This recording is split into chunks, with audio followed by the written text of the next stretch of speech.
there's Wally. I'm here, Louis. Don't you worry about me. Thank you for the concern, though.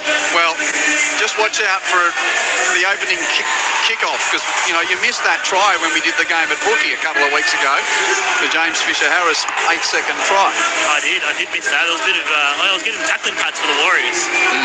Moving them away from the field. But yeah, it's, as Bradley Clyde said earlier, for a night game, you're not going to get any better conditions on the surface. The surface is outstanding. It's not slippery. There's no dew whatsoever. So despite it being very, very cold in a night game in Canberra, it's actually for the surface, it's actually, you know, pristine. Good on you, MC. Well, the song's humming out. The green flags certainly in the lower bowl of the Greek and Larkham stand out on the eastern side, taking up prominence. A couple of Tongan flags as well. That's just a reminder of the Pacific Championships not too far away. And the majority of the Sharks fans just down at that southeastern corner. But it's absolutely packed. It's a sellout, and if we get anything like the atmosphere we had last Sunday, we're going to be in for something pretty special. Oh, what are these moments like in the shed, Louis? You finish your warm-up, you go down there, and you're getting last instructions before heading out. Oh, no, you've gone over everything. This time now you're sort of just doing your last little preps, you know, probably lacing up your boots, or putting the sticky tape around your boots, whatever it is, just to get going through your little motion. Quickly run into the toilet before you have a couple of messages from the captain, but all the work's done. It's time to play. You just want to get out there now. When you're standing there, it's like, all right, come on, man, just get me out of here. I want to get rid of these nerves. Well, the kickoff is supposedly only 4 minutes away. The Sharks mascot's been brought down the middle of the race as well. So I'll take pride of place next to the dancing, well, the Raider and Raiderette out in the middle. And I think we're just waiting for instructions from the TV floor manager to get things underway here. Latest from the AFL, another goal for Brisbane. It's the Lions 12-10-82, leading the Magpies 10-4-64 late in that game. Australia 2 for 178 now in the 26th over of that game in Delhi. We're getting highlights on the big screen. The servicemen and women who are going to perform the drum portion of the Viking clap are showing excellent discipline. They've been waiting there at attention for quite some time. I'm as itchy as you, Louis, for us to get going here. Yeah, it's a little bit of a hold up here, but I tell you, just as a player standing there at the moment, you just want to get out. But here come the Sharkies. Blake Brayley is about to lead Cronulla Sutherland onto the field. Will Kennedy's at fullback, Sione Katoa and Ronaldo Mulatalo the wingers, Jesse Ramian and Kale Iro the centres, Braden Trindle and Nico Hynes in the halves, Adam Fanua Blake and Toby Rudolph up front, Blake Brayley the captain and hooker, Billy Burns and Teague Wilton in the second row, Jesse Colhoun the lock forward and the bench, Britton Nickera, Siasifa Talakai, Braden Hamlin, Uwelli and Tom Hazelton. And now the Raiders fans at Canberra Stadium stand. Brad Clyde's at the ready.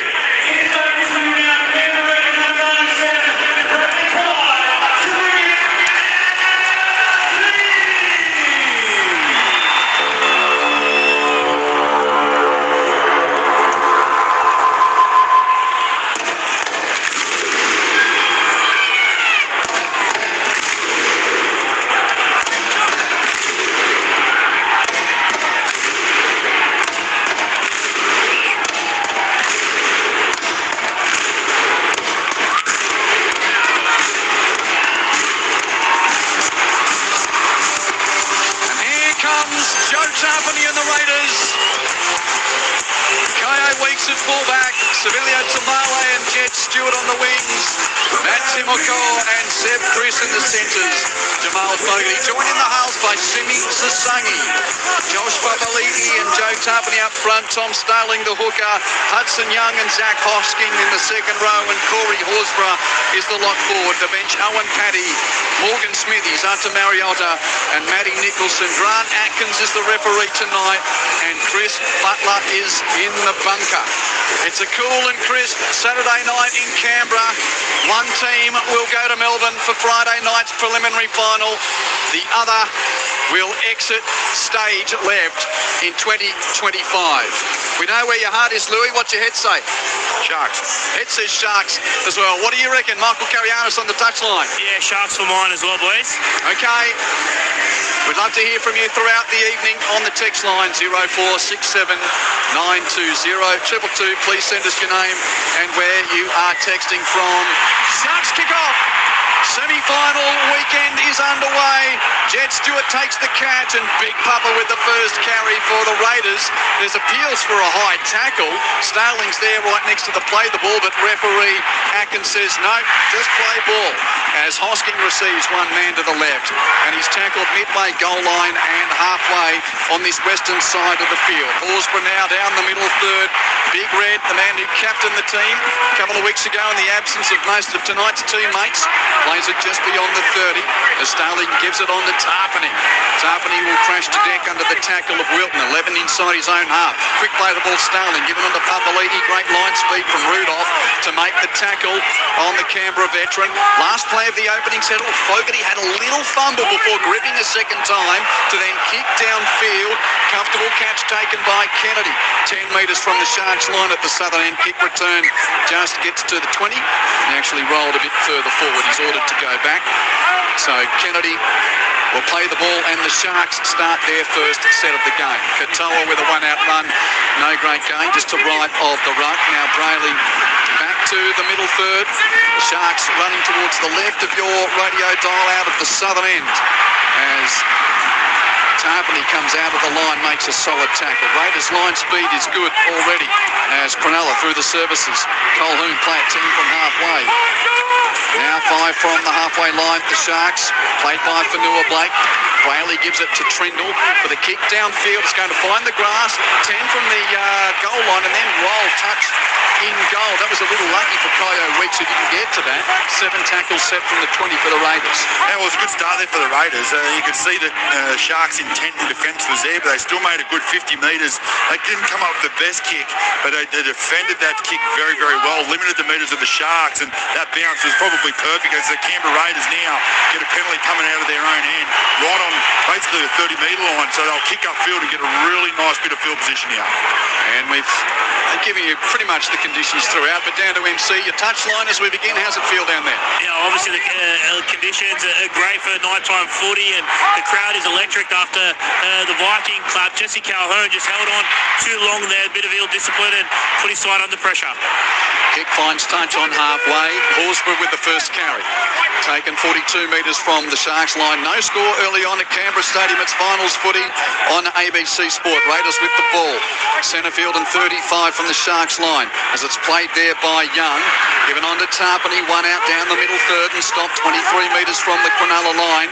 Starting with options left and right. Goes to the right. Fogarty pops it up to Hosking. Gets through the tackle of Trindle, but is eventually put down by Fanua Blake and others. Only 11 metres out. Starling to the left for Fogarty. Runs it. Pops it up for Papali'i on the infield line. 3 Sharks put him down. Last play Canberra. 5 metres from the Cronulla line. Starling passes left for Fogarty. He passes it along the edge. Was that knocked on out there? No. Picked up. Play on. I thought it might have gone forward off the hands of Tamale. He plops it out the back, but doesn't create much, and Hynes is there along with others to make the tackle. And a handover, and the Sharks will get the footy at the end of a messy final play there from the Raiders. No score at Canberra Stadium through 3.5 minutes. They did a good job to get into position there, Canberra, but the skill out wide was a bit bad, and they just had to come up with a kick there to keep the pressure on, but they gave away, here's a nice run from dummy half, and he gets a penalty there too, Blake Brayley. Very smart run there from Blake. Had a run, marker's not square, so the penalty goes to the Sharks, and this will give them a cheap trip downfield with with Trindle to find touch out on the Gregan Larkham stand side. Flag goes up about 35 metres from the Raiders line. So first chance for the Sharks to really put a set on and get things set up here as Hynes passes to Vanua Blake for the settling hit up. And he's going to ground about 30 metres from the Raiders line. Centre Park, Whaley off to the right. Calhoun feeds the infield line. And Toby Ruler for a moment was tangled up with Starling. What's going on? I think there was a lost ball there. Yes. Strange there. Just waiting for a moment. Louis, did you pick anything up? Toby Rudolph's come up with an error. It looks like it was a one-on-one steal. Then they said Sharks ball. So it was Tom Starling going for the one-on-one. He gets the ball back up, but as he goes to play it, I don't even know what happened. MC, did you pick anything up on the touchline? No, not at all. I don't know what happened there. They were tangled, and then to play the ball looked clean for mine, unless there was a little bobble before that. But the play the ball was completely fine. Yeah, there was no drop in that. Okay, as it is, it's going to be a Canberra scrum feed. 20 from their own line. No score early on at Canberra Stadium. Raiders with the ball. And off the scrum went. First carry taken up to the 30-metre line through Timoko. Played to Starling. Given on to Stewart. Jed Stewart's taken 12 from halfway. Blindside Blake, give it a Hosking. Hosking up to the NRL logo. Taken down there in the tackle of Vanua Blake and others. Played it to Starling. Pass infield to Horsburgh. Running a little laterally. Rudolph comes out of the line to make a nice one-on-one tackle. And the Raiders are stopped just inside their own territory. Starling passes left through the hands of Fogarty. On to Young. Hudson Young into the defence with no great game. He's pushed back a metre or two but being ordered to play the ball. Last play Raiders right on halfway. Fogarty puts up a bomb. It's shallow. It'll come down about 25 out. Bounces. Batted backwards from the Raiders. Knocked backwards by Rudolph and jumped on by Brayley. Sharks ball. Right, pinged all over the place, but Cronulla's got it. About 30 from their own line. Yeah, well, Canberra aren't doing too bad a job. I'd like to see their kicks a little bit deeper and put the pressure on the Sharks down near the try line, but at the moment they're just little pop guns. They're going straight up and straight down. Brayley out of dummy half as the Sharks get almost to halfway. He's stopped on the NRL logo. A couple of metres inside Sharks territory. To the right through the hands now as Hynes links up with Calhoun. Jesse Calhoun down the middle third and stopped on 5, 45 metres from the Raiders line. Last play of the set for the Sharks. 45 out. Trindle with a bomb. Jed Stewart underneath it. Leaps and catches pretty comfortably in the defensive right corner. 10 from his own line. 6.5 minutes played. It's finals footy on ABC Sport. No score between the Raiders and the Sharks. Michael Carianis down on the touchline. Yeah, Renato Militaro just went in very hard on Jed Stewart. He's just trying to get feeling back in his right arm of his. He just signalled to the bench, so he's in a bit of trouble here, the Sharks winger. Raiders still deep in their own half. Brisbane Lions are headed to the AFL Grand Final, almost full time there, but they have a 36-point lead over Collingwood late in the game. Here's a penalty on a high tackle from Nico Hynes.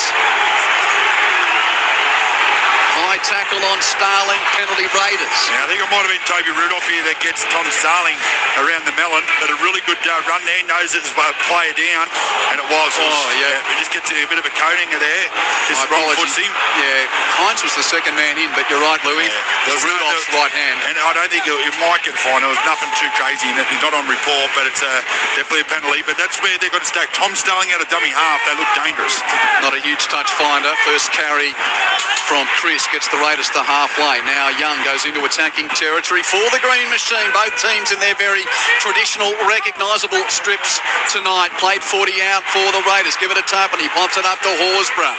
And Corey Horsburgh met by the tackle of Rudolph and Brayley. Plays it 31 metres out centre field to the right. Fogarty pumps to the wing but feeds the inside line of Timoko, who's tackled on the red stripe of the 20 at the southern end. Raiders on the attack. Starling to the left. Horsburgh through their hands to Fogarty. On to Young, straightens into the tackle of Wilton, who got some help out on that defensive right edge from Hynes to put him down. Raiders 10 metres out, still no score. Into the set.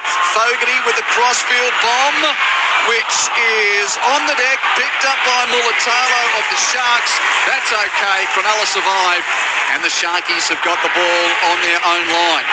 Crowd absolutely packed here at Canberra Stadium on this cold Saturday night for a semi-final where the winner goes to Melbourne and the loser is done for 2025. Calhoun hit Soldiers here. The Raiders really manning up in defence here, Louis. They can't afford to give away a penalty though. They've got to be squeaky clean. Another big hit here. Tarpany among others. Young as well in that tackle. And now Rudolph tries to go forward. Puffer gives him some, along with Hosking. Sharks are still only 15 out. Trindle says, let's get out of here. So he boots it downfield. Caught by Weeks, 15 his own side of halfway. Crowd gets excited on the kick return for Kayo Weeks, which will eventually stop. Only 45 metres out. Great defensive set from the Raiders. Yeah, that was a massive set there. Really nice finish to their set with the kick, and then they backed it up with their defence, and they were squeaky clean as well. They didn't come up with a penalty, so that was a good set there from the Canberra Raiders. 10 minutes played, no score. Sasangi out of dummy half, the man who's come in for the ill Ethan Strange, taken 25 metres out now. Fogarty feeds the inside line of Hosking with another straightener. He's had a big start early on. He's tackled 18 metres out from the Sharks line. Plate to Starling, given left to Young. Hudson Young into the tackle of Rudolph, get an offload away. Out to the left for Sasangi, who runs infield. He's tackled only 8 metres out. Last play Raiders, they're out in the left, pass to right in centre field for Fogarty. Again he bombs for that right edge. Jed Stewart taps it backwards, taken by Weeks. Weeks bouncing around, keeps it alive. The pass goes left and along the deck and jumped on by the Sharks. Hynes is there, it was a loose pass. Papali'i was in the postcode, but Nico's there, and the Sharks survive. 10 minutes played, no score, Luke Lewis. Yeah, I reckon if Weeks had his time over again, just get the ball and go for the try line. He's very strong, well balanced, he's got a lot of speed. It would have been very hard to tackle there. It comes up a pass, and lucky there for the Sharks. Dicko Hynes pounces on the ball. Sharks 15 from their own line. Let's get to Michael Carianis on the touchline. Yeah, it's all been Canberra to start this game. Cronulla have done well just to hold on, but they've got to find a way to get out of their own end because they're really struggling again. Another great defensive set here from the Raiders. Sharks still only 30 from their own line as Hynes kicks downfield. Pretty much right down the middle. Rolls a couple of times before being controlled by Weeks on his 20. Runs up to the 30 and eventually into the defence, and Raiders will start this set off. The kick return, 12 inside their own half. 0467 920 222 to get in touch and see your text coming through. It's a hot footy here. We'll keep on it, but thank you. We'll get to your messages when we get a chance. As Stewart, that's Jed Stewart, no Chevy required. Jed Stewart takled 5 inside his own half. Now Tim McCall, one man to the right of the ruck, has a little charge. Wilton there along with Burns to make the tackle. Sailing out of dummy half, gains 10. Pops a pass to Tarpany, takes contact, gets an offload away. Fogarty passes left to Young, but he's taken down in the tackle 30 metres from the Sharks line. Last play of the set is a Fogarty bomb, this time to the attacking left wing. Chris chases, knocked on by the Sharks, picked up by Sasangi, tackled half a metre out. Katoa with a mistake from the Sharks, now out of dummy half. The referee's close on a burrowing effort. Okay, Bucky, I'm coming in tackle 1. I've got a no try, I've got a double movement. Burrowing effort from Tomala, and the referee says no. Double movement he called. Everyone's looking to the big screens. Looks initially short there. Chris Butler's in the bunker. So if it's short, how can you see the movement here of a double movement? Oh, we're seeing a replay where there's arms and legs and... Well, the ball sort of does move closer to the goal line. Yeah, but it's the angle of the tackle. Yeah, is the tackle made though? I don't know.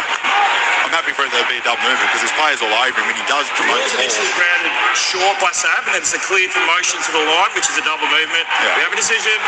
It's a bit different to the one that we saw across the ditch last week in the Penrith game. I still thought that was a double movement too. Yeah. So this is no try.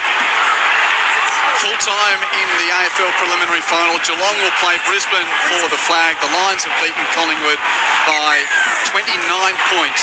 Brisbane 15-10-100 to Collingwood's 11-5-71. So the Lions into their third straight grand final. The reigning premiers Brisbane to take on Geelong in the AFL grand final next weekend. So the Sharks have got the penalty off that play. A dozen minutes in here. No score at Canberra Stadium between the Raiders and the Sharks. Finals footy on ABC Sport as Kennedy's up to the 30 for Cronulla. Passes left through Hynes. And now taken to midfield. About 12 metres from halfway. Brayley at dummy half, gives it on to Trindle, then to Rudolph. And Rudolph hits the defence and is taken 5 metres from the halfway line. Plays the ball to Brayley, off left shoulder, gives it on to Wilton, charges into the defensive line, gain of 10. Put to deck, quick to his feet to play it. Last play, Cronulla, 42 metres out. Trindle with a high kick downfield, plenty of kick chases, Weeks. Catches the ball right on the goal line, not in the in-goal area, but he's tackled about 8 metres from his line. Yeah, that was a pinpoint kick there from Trindle. It was really nice distance there. He pulls up about a half a metre short, and Weeks just didn't know where he was. He didn't get his foot back in the in goal to get a 7-tackle set. So really nice finish to that set there from the Sharks. Good, intense opening here. No score through 14 minutes as Tamale charges beyond the 30. Good run. He'll play the ball about 18 metres inside Raiders territory. End of the set. Starling gives it to Fogarty.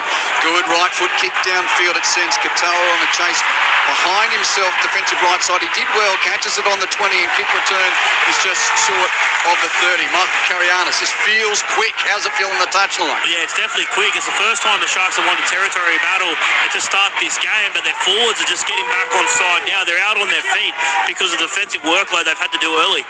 Hero tackled on the left edge, and now Mulatalo on one of those lateral infield jaunts. Can't really get moving though. Tackled on the red stripe with the 40-10 inside Cronulla territory.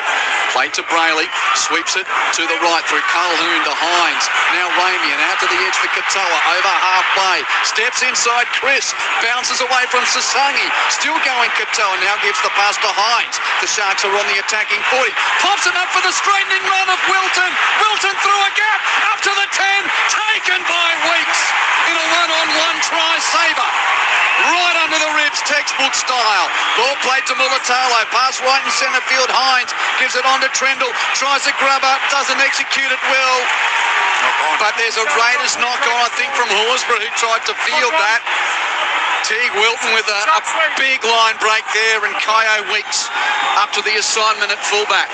Well, what it was is the Sharks coming out their own end. The Canberra Raiders defence, just one of them come out of the system, opens a bit of space over that right edge, some nice skill, and Katoa into the open space, and they keep the ball alive, and the Sharks look dangerous. If you're going to do that, they will make you pay. They've got to stay in the system, Canberra, and they're going to get another full set here now on the Canberra line. They're going to be hard to hold out here, the Sharkies. 10 metres out for Cronulla, pass right for Hynes, given on to Kennedy, chiming in, steps in field, Starling tackles him. 10 in from touch on the right, only 5 out. Ping, a hold down in the tackle. Now Burns on a run, doesn't gain much ground. Billy Burns to play it out in that right edge for Cronulla. Brayley passes left and centre field. Calhoun through the hands to Trindle at the line, gives it to Ero. Kale Ero taken down one-on-one by Timokor. 8 metres from the goal line. Now left edge for Cronulla, back right and centre field. Milton gives it to Fanua Blake, who runs it into Pavaliti. The two big number 8s collide. Tackle is made. Fanua Blake plays it to Brayley to the right. Hynes back infield on the run of Calhoun. Great read and tackle by Pavaliti. Sharks 5 out under the black dot. Brayley to the crash ball line of Rudolph. Last week's hero is stopped a blade of grass shy from the northern end. Last play to the right. Hynes through the hands to Kennedy. Dummy straightens Sasangi. Great tackle. Offload keeps it alive to Ramian.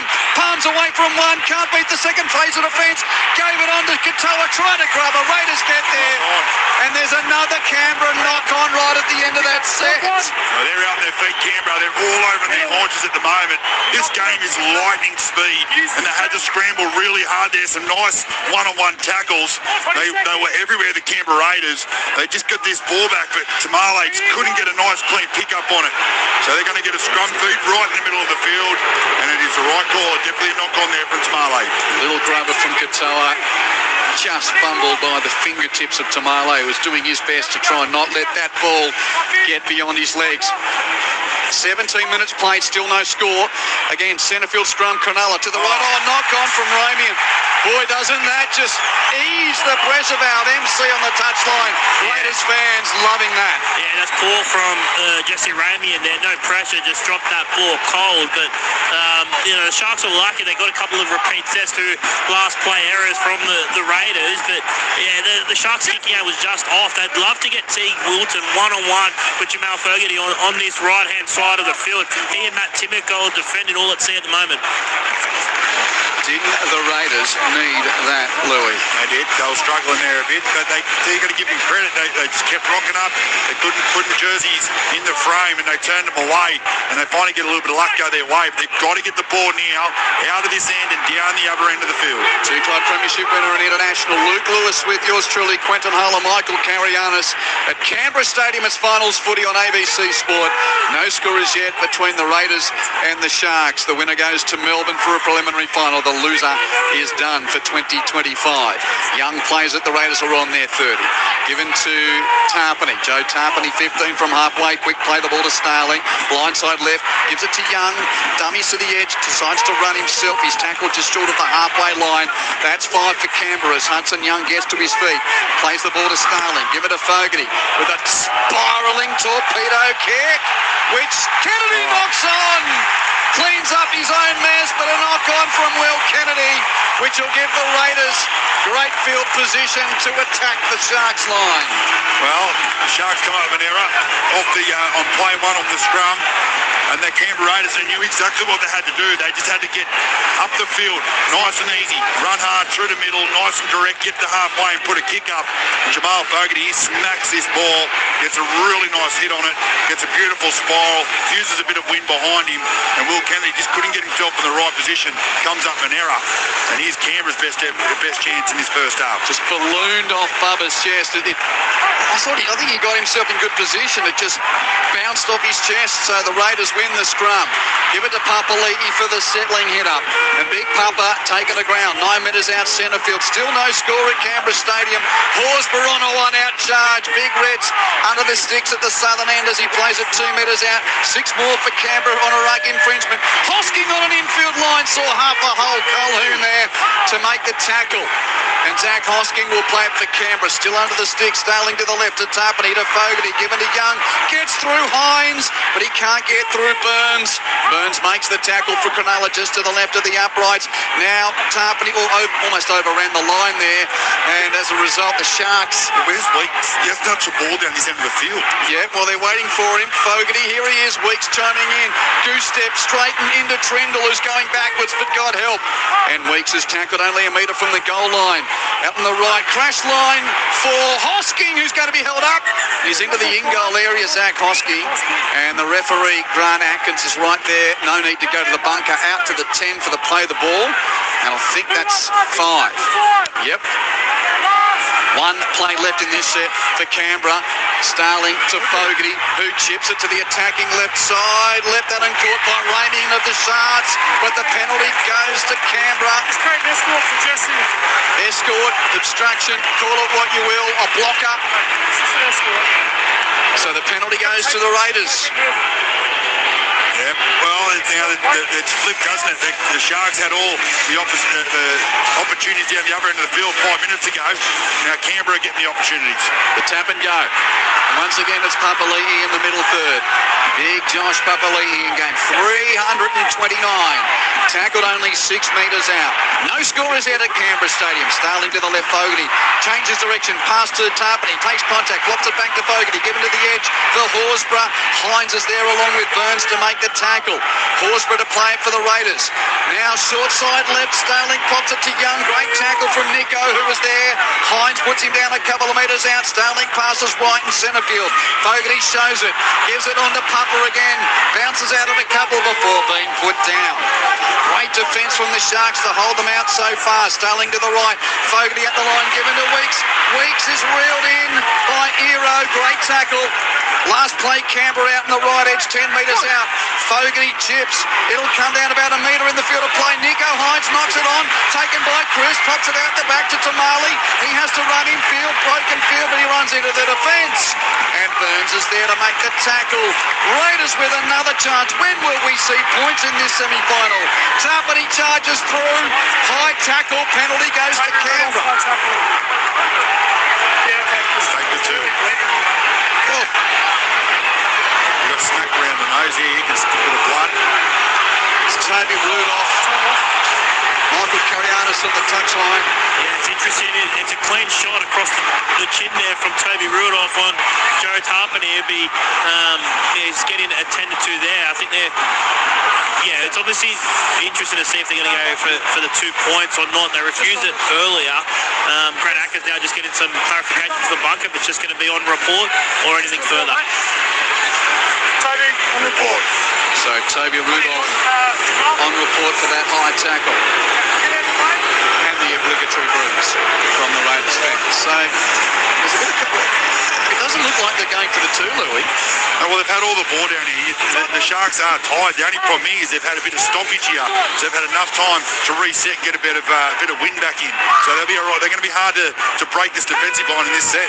So go again. Horsburgh with the first carry. Taken 5 metres out. Starling blindside left to Young. Good contact from Burns to make the tackle. Young gets to his feet. Plays it to Starling. Passes right to Sasangi. Has a little bit of a stepping run. Sasangi, but 3 Sharks stop him. 5 to the left of the uprights. 2 metres out. Starling passes right in centre field for Fogarty. Beats Rudolph. Runs into Fanua Blake. Fanua Blake there to make the tackle. Only a couple of metres from the Sharks goal line. Cronulla under huge pressure here.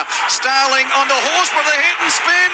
Colquhoun did a great job to make good contact and stop him. Half a metre from the line. Oh, he's got there. I think he's planted the ball next to the padding of the post, which is the goal line. Try Canberra. Finally score. It's a try to Corey Horsburgh and the Raiders open scores after 22 minutes at Canberra Stadium. Isn't that crazy, kid? We didn't know. We knew he was close, but we didn't know he got the ball down. And then you could see the Canberra Raiders players know he's got the hand on he's got the ball on the line, look. And then you got the referee, Grant Atkins, goes, yep, try. And they start celebrating. Well done there to big Corey Horsburgh. He's been a handful so far, and he got 3 or 4 Sharks players around him. He fights for every inch, and it reaches that arm out and gets it down. It sneaks between their legs. And now getting a great reverse angle, Michael Carianis, to see the skill of Corey Horsburgh to plant that with his right arm. Yeah, huge moment from Corey Horsburgh. Jesse Calhoun, Braden, Billy Burns were the defenders, and the Blake Brayley just sort of switched off on his assignment over the top, and as Louis said, just sneaks between the legs, underneath the legs of Blake Brayley to score. Well, the decision not to go for 2 points has worked out for the Raiders. Just the second try of the season for Big Red. And now Fogarty from straight in front should add the extras. Strikes truly, raises the flags. Canberra 6, lead Cronulla Sutherland 0. It's finals footy on ABC Sport with Quentin Hull, Luke Lewis and Michael Carianis at Canberra Stadium, repeating full-time in the AFL preliminary final. The Brisbane Lions are into their 3rd straight grand final. They will try and defend their crown against Geelong next week. The Lions, 15 goals, 10-100, have beaten the Magpies 11-5-71. Earlier today, if you missed it, in the NRLW, Newcastle and Cronulla progressing. The Knights over the Titans 34-20. They'll play Brisbane next week, and the Sharks over the Cowboys 24-18. So it's Roosters v Cronulla and Brisbane v Newcastle in those NRLW preliminary finals next week. Brayley with the restart for the Sharks. Taken a couple of metres in the field of play by Stewart, and he gives it on to Papali'i, who takes the tackle about 15 metres from that northern end. Absolutely packed on this cool Saturday night at Canberra Stadium. Another sellout here in the nation's capital after they got 94 minutes of unbelievable rugby league drama last Sunday. Horsburgh with the second carry now. Timokor, good run. Good post-contact metres too from Timokor. He's a dozen from halfway when stopped. Played to Starling, give it to Tarpany. And the big skipper rolls down the middle 30s. A couple of metres inside Canberra territory when stopped. Plays the ball to Starling. Couple of plays left in the set. Fogarty to the left edge. Hynes comes out of the line to make a good defensive play on the try scorer. No, that was Young, in fact, not Horsburgh. It was Young with the play. End of the set. Fogarty with another spiral. Get under that and catch it. He does this time, Kennedy. Right near those Cronulla supporters in the southeastern corner, and Kennedy's kick return gets to the 20. Yeah, here comes the Sharks change now through the middle, which is what they needed, because the Sharks middle was starting to get really, really tired, and Canberra making a lot of easy metres up through the middle of the field. Sharks on the 30 as Brayley gives it to the edge for Mulatalo. One in from the wing, taken 10 from the western side, 15 from halfway, played to Brayley. Give it to Trindle.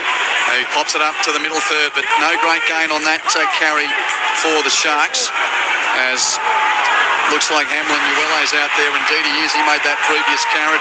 Now right edge. Hazelton's out there as well.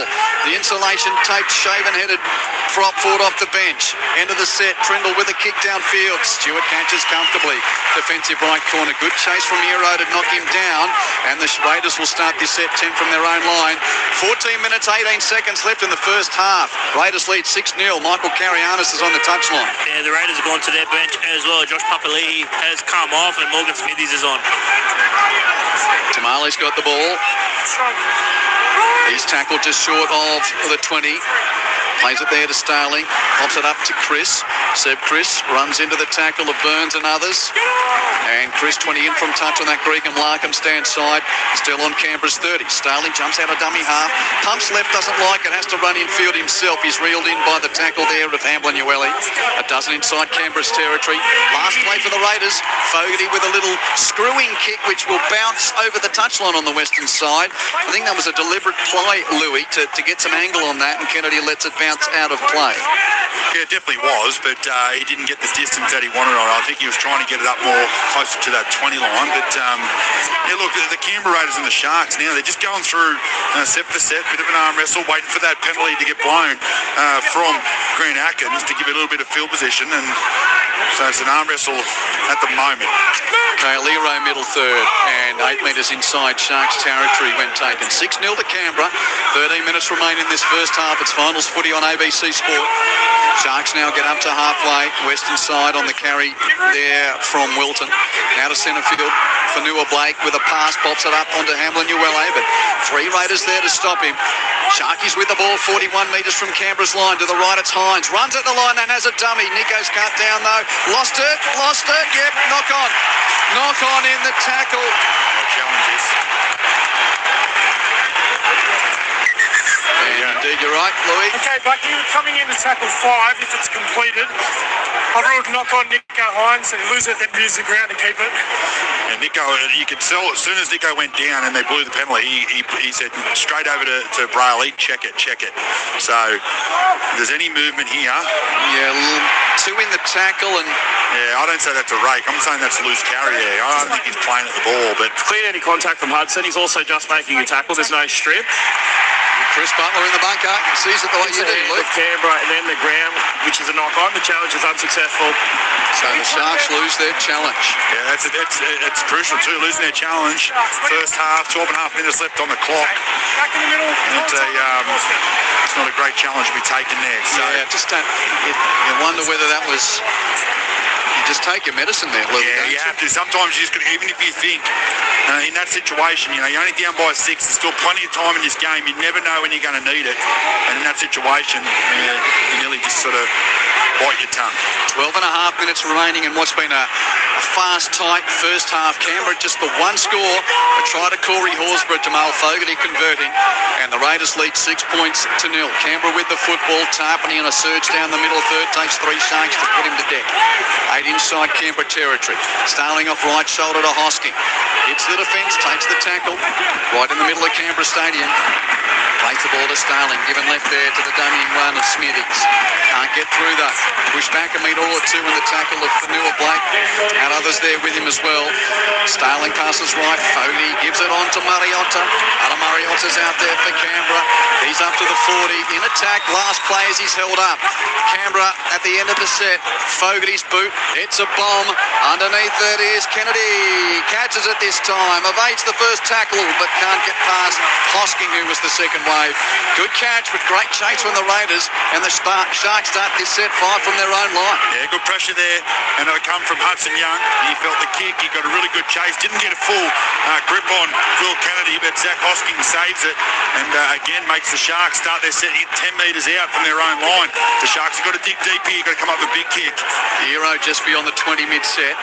Now Hazelton, crashes into Starling, who forced an error. Ball picked up by Mariotta of Canberra. Hazelton's out though.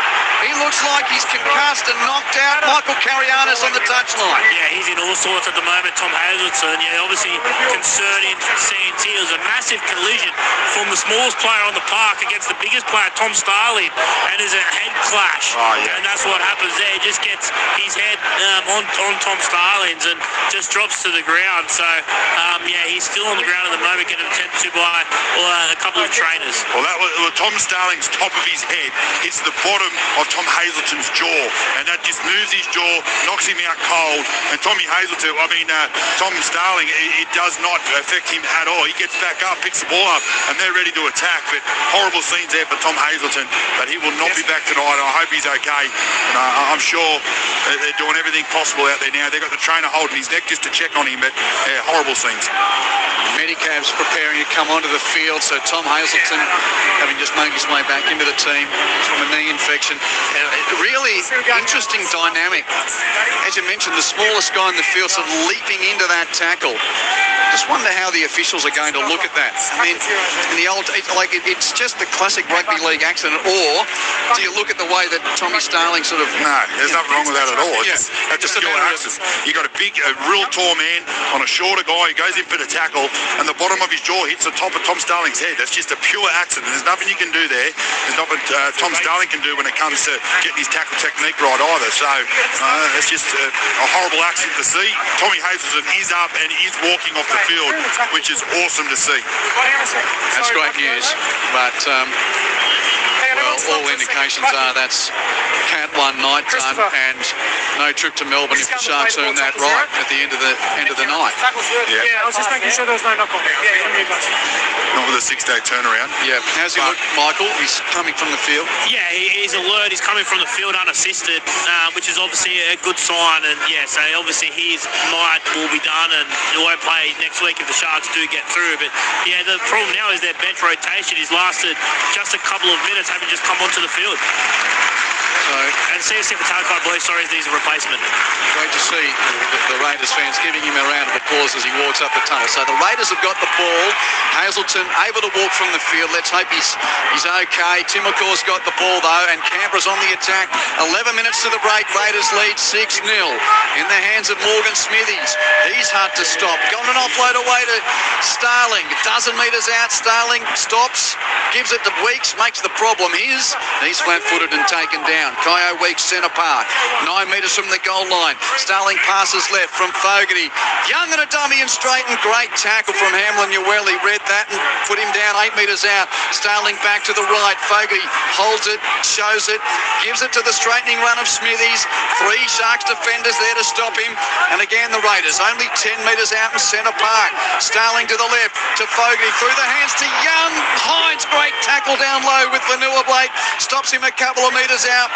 Plays it again to Starling, passes right in centre field, given to Fogarty, pops it up to Smithies.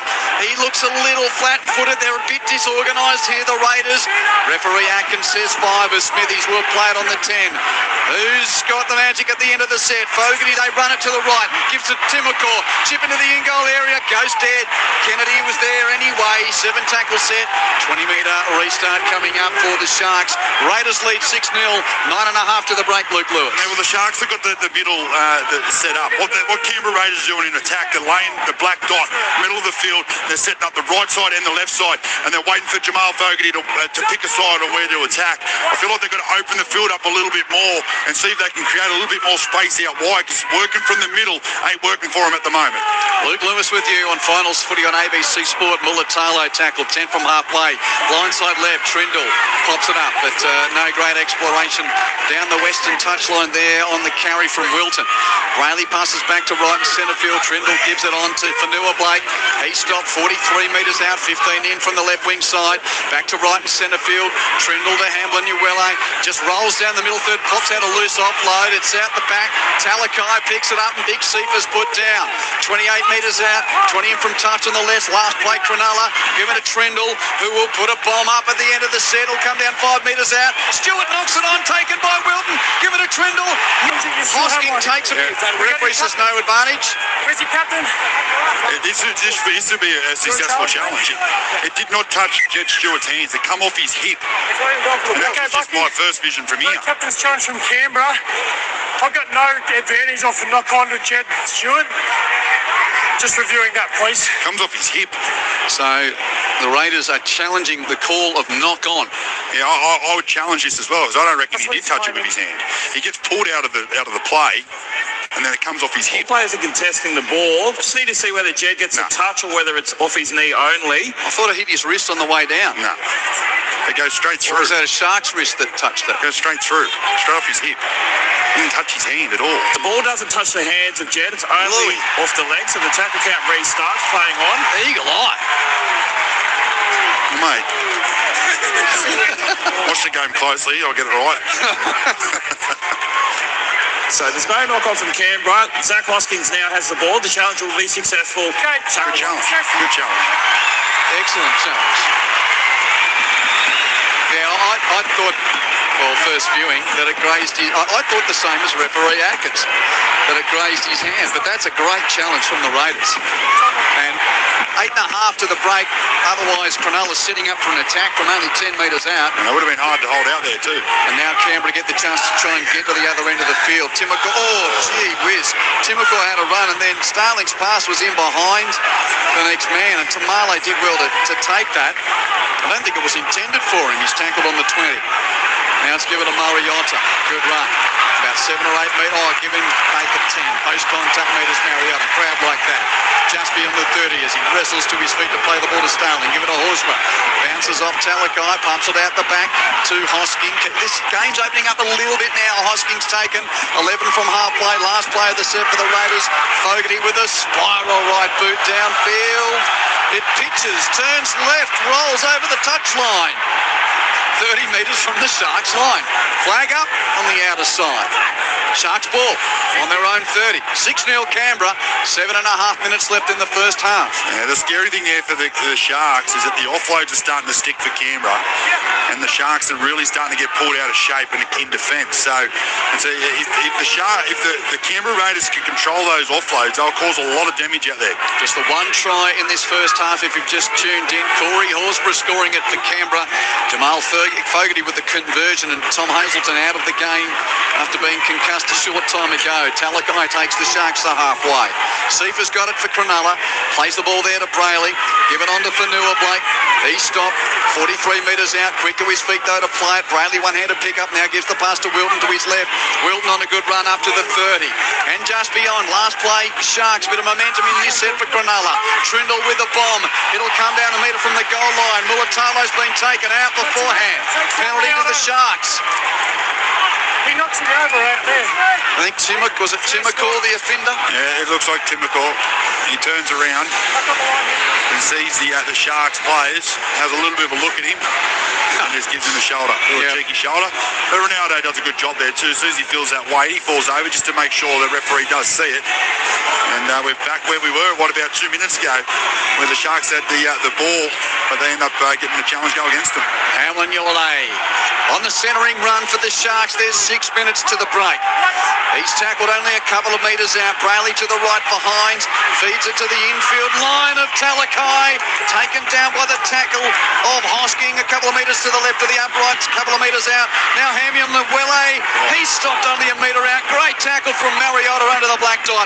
Brayley passes right for Hynes. Given on to Burns. He's hit. Got an offload out the back. Kept alive. Kennedy running laterally across the 10. Then he slips. And Kennedy is jumped on and stopped 9 metres from the Canberra line. Brayley to the left. Trindle pops it up for Hynes. Pass to the edge is exquisite for Mulatalo. And Ronaldo goes in. 6-4 kick to come. What a pass from Nico Hynes. Mulatalo finds that try for the Sharks before half-time. Well, that was a beautiful pass here from Nico Hynes. Absolutely superb. He comes down that short side. He has a look. He's got a couple of options as he plays short or go himself, but he just throws a cutout pass. Hits Ronaldo on the chest, and he goes over unmarked. And then just to finish that off, Ronaldo gets up and boots the ball, and he gets it perfectly inside the recycling bin. Michael Cariatis on the touchline. Yeah, this is where the Canberra defence deficiencies have been in all this game so far. It's their right-hand side, they look totally vulnerable, and this is the way Cronulla will fancy themselves to come to break through. 6-4, the Sharks will take it. 6-4, they'd love, considering how dominant the Raiders have been to start this game. Well, Nico Hynes, the narrative continues to be there about his performances in the big games, but that was a top draw pass to put Ronaldo Mulitalo over in the left corner. Make it 100 career tries for the Sharks winger. Not a bad way to reach the ton in your NRL career. In a cutthroat final, 17 tries on the season now for Ronaldo. Well done. 100 tries in the NRL in his 135th game. Now, can Hynes convert the try that it created? 3 metres in from touch on the left. 22 metres out. Approaches. Strikes. Curls it. Right to left beautifully. To level the scores at Canberra Stadium. Couple of minutes to the break. Raiders 6, Sharks 6. Finals footy on ABC Sport. I'm Quentin Hull with Luke Lewis and Michael Carrianos. You know what's funny? The way that this game's going at the moment. I know it's only the first half. We've got 4 minutes left on the clock, but it feels like an extra time type of game again. Already you're going there? I don't know. It just feels like it. I hope I'm wrong. I hope you're right. I don't know if Canberra fans could do another 90-something minute game. Who wouldn't want a sequel to a classic of 6 days ago?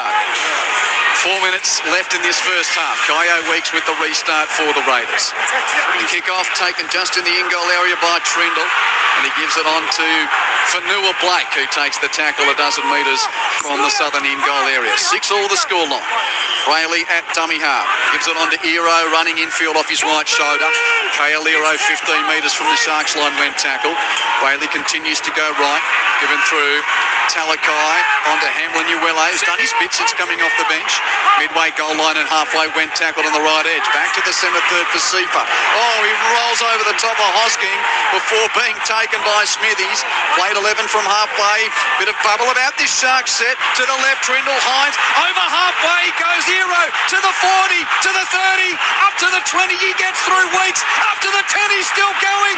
Eventually, Starling's there to make the tackle with Stewart. Only a metre out. What a run from Ero. Brayley passes right in centre field. Trindle with an inside flick to Hynes. Hynes scores a brilliant Sharks try. What a strike from inside their own half. The run from Ero is finished off by Hynes just to the left of the uprights. And the Sharks go to the lead in Canberra. 10-6 kick to come. And just like that, that's exactly what happened with the Brisbane Broncos last week. They went to that left edge as soon as they felt a little bit of weakness. And Nico Hynes does a great job, picks up KL. He goes straight through the hole, very strong carry. I thought he was going to go the whole way himself. And then all of a sudden, skip back across field. Trindle does a great job, looks like he's going to play out. Then a really late cross.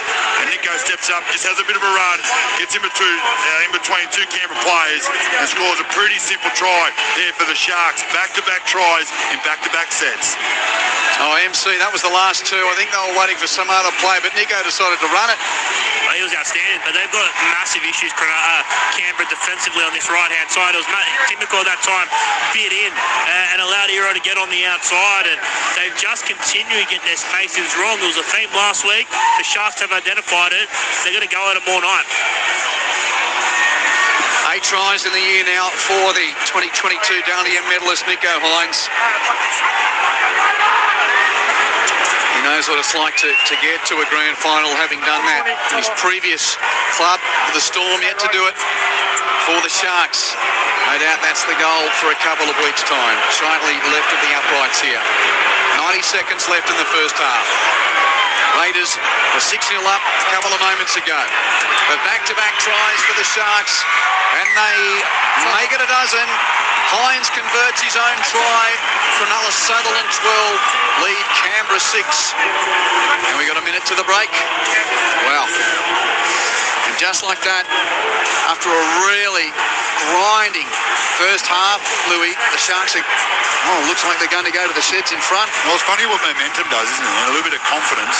But Nico comes up with that beautiful pass earlier to Ronaldo to put him over. Then all of a sudden he wants the ball in his hand. He wants to go to the left edge. He wants to play some footy. And he's looking really, really sharp. So that one simple pass to get the Sharks on the board and it's put Nico into that. He's just taken that step. He's got that confidence.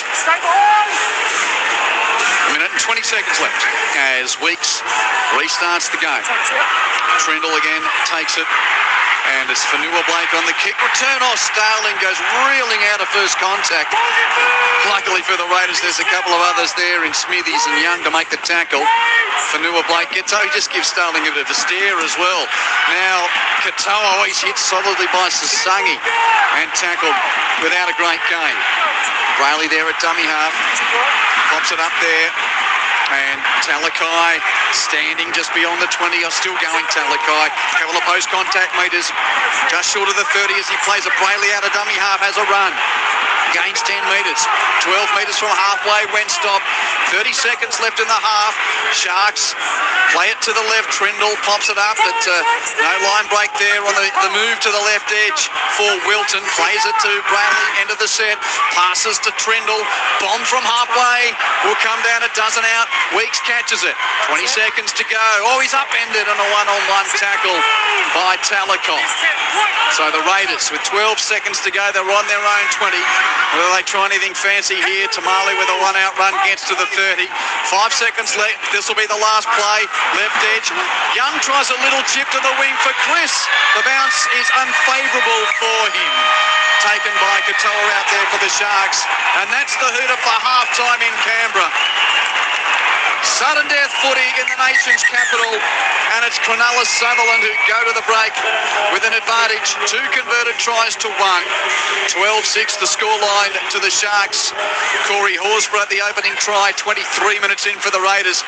Right under the uprights, Fogarty no trouble with the conversion. And then those last 5 minutes so crucial for Cronulla, with both Mulatalo and Hynes scoring in that last 5-minute period before the break. Hynes converting both. And the Sharks go to the sheds. 12-6 in front, Luke Lewis. Yeah, they'll be cheering the Sharks. I feel like Canberra dominated field position, probably dominated most of that first half, and they look really, really good. One little hiccup, a little bit of opportunity for the Sharks, and a really nice play from Nico to find Ronaldo Mulatalo. And then they got a little bit of momentum. The very next set, he wants the ball in his hands, comes up with another great play to put KL through the line and get down the other end of the field, and then finish off the set by scoring a try as well, and to put the Sharks up by 6 points. But really, end-to-end stuff. I just felt like the fatigue started to set in there for the Canberra Raiders, and I'll put that down to maybe last week as well, but they can't afford to do 3, 4, 5 sets back to back to back to back, Canberra. They've got to keep them in the arm wrestle, and if they do give the ball to the Sharks, they're going to be very hard to hold out. Applause as the 2 teams leave the field. Just any more thoughts from UMC before we get to half-time? Of course, that sort of major injury news, Tom Hazelton out of the game and out of next week, we think, with that concussion. Oh yeah, he'll be out of next week, no doubt about that. Hugh, if the Sharks do win, and obviously Toby Rudolph placed on report as well for a first half high shot, so there will be some talking points post-game. If the Sharks do win, I'm amazed the Sharks are up. This was all Canberra in that first half. The Sharks had one period in that first half where, you know, the Raiders repelled them after a couple of sets. Jesse Raymond knocked the ball off the scrum, but aside from that, up until the final 5 minutes, it was all the Raiders. So huge effort from Cronulla to lead at the halftime break. Thanks, Michael. Your text coming through. Thank you. 0467 920 222. Get to a couple in a moment. Just repeating earlier today in the NRLW, those preliminary finals have been sorted. Cronulla and Newcastle progressing today. The Knights too good for the Titans up in the Hunter, 34-20. The Sharks too good in Townsville over the Cowboys, 24-18. So next week it's Roosters versus Cronulla and Broncos versus Knights. The New South Wales Cup preliminary final won by the Warriors over Parramatta, 42-14. So the New South Wales Cup grand final next week is from George Illawarra versus the Warriors. There is one preliminary final to come in the top 8 final system for the Queensland Cup. Today, Burleigh won its way through to the grand final. The Bears over Redcliffe, 18 points to 6, scoring 2 tries in the last 8 minutes there. So Burleigh through, they'll play the winner of Norths and Wynnum Manly next week. And the AFL Grand Finalists for 2025 have been decided. The Brisbane Lions are into their third straight Grand Final. The reigning Premier have defeated Collingwood at the MCG by 29 points. The Lions will take on Geelong next week. Lions 15 goals, 10-100 to Collingwood's 11-5-71. We'll get to some of your texts in a moment. 0467 920 222 is the number to get in touch. Please send us your name and where you're texting from, wherever you're listening to us. Half-time at Canberra Stadium. Cronulla Sutherland 12, lead Canberra 6. We'll be back after a trip to the newsroom.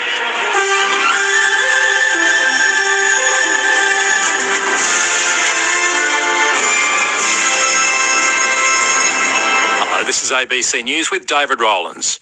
Optus CEO Stephen Roos says an independent review will be undertaken into an outage on Thursday that's been linked to at least 3 deaths and possibly a fourth after hundreds of callers had issues connecting with 000. Gavin Coote has the story. We heard from the CEO basically painting a bit of a picture of how this played out. He went on to say that they once confirmed those deaths when they were doing welfare checks after the fact, saying they'll appoint an independent person to investigate the whole circumstances around this.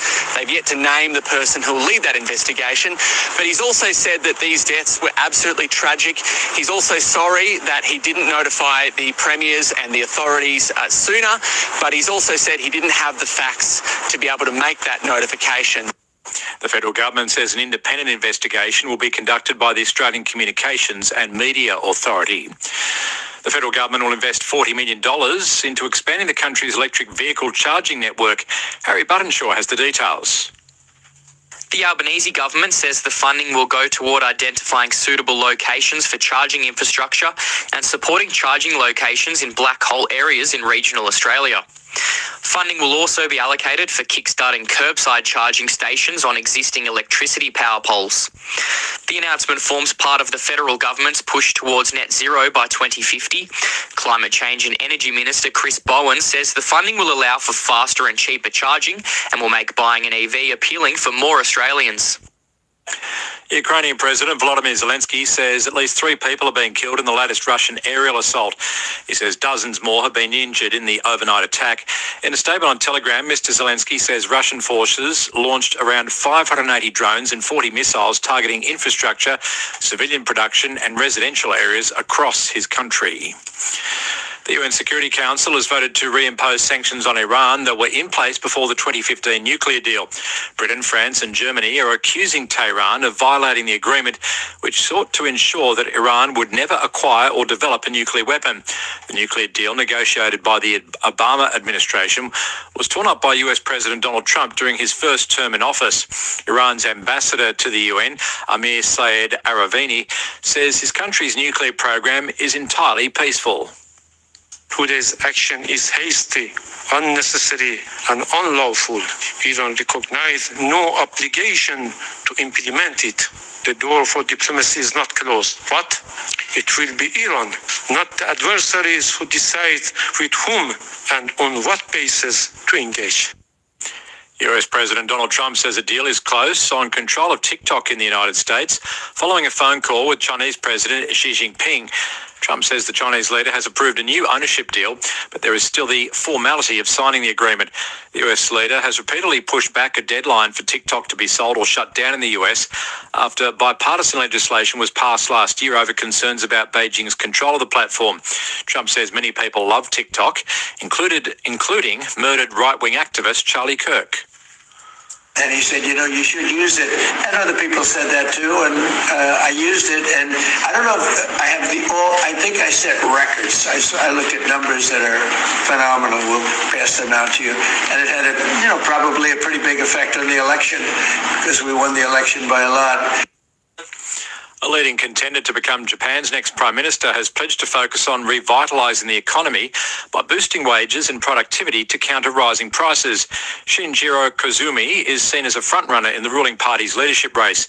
He says Japan's economy is in a transition phase and the country must shift its focus to policies that are better suited to an era of inflation. Long-time Australian Formula One Grand Prix fans say they are feeling priced out after the cost of tickets to next year's event soared. Nate Woodall has more. The Formula One Grand Prix in Melbourne is set to become one of Victoria's most expensive general admission sports events, with ticket prices surging by 20% in a year and more than doubling in 5 years. Meanwhile, Melbourne Cup tickets rose by about 60% in the same time period, and Australian Open day passes increased by about 20%. One fan, who says she's been taking her family to the event for 10 years, told the ABC she won't be going next year due to the price hike. A spokesperson for the Grand Prix says the prices reflected high demand and the rising cost of hosting the event, but that the event will aim to maintain accessible options for fans. ABC News. Enjoy quiz shows on ABC iView. Everyone on your buzzers. Like I'm on Spelling Bee. Brought to you by Silent Letters. Specs and Specs. Correct. And Hard Quiz. Let's play. Hard! Always free, always winning. ABC iView. The momentum has been building. Max Jorgensen is going to score for Australia. The results have been turning. What a great try! Australia score again. Could this be the year? He raises the flag, and Australia go to the lead. Will the Wallabies finally win back the Bledisloe Cup for the first time since 2002? And Australia wins the Test match. The Wallabies lower the colours of the All Blacks. The Wallabies versus the All Blacks, live from Eden Park, Saturday, September 27 on the ABC Listen app. ABC sports coverage of the 2025 NRL Final Series. 2 metres out, Starling passes right in centre field for Fogarty. Beats Rudolph, runs into Fanua Blake. Fanua Blake there to make the tackle. Only a couple of metres from the Sharks goal line. Cronulla under huge pressure here. Starling onto Horsburgh, the hit and spin. Calhoun did a great job to make good contact and stop him. Half a metre from the line. Oh, he's got there. I think he's planted the ball next to the padding of the post, which is the goal line. Try Canberra. Finally score. Rayleigh passes right for Hynes.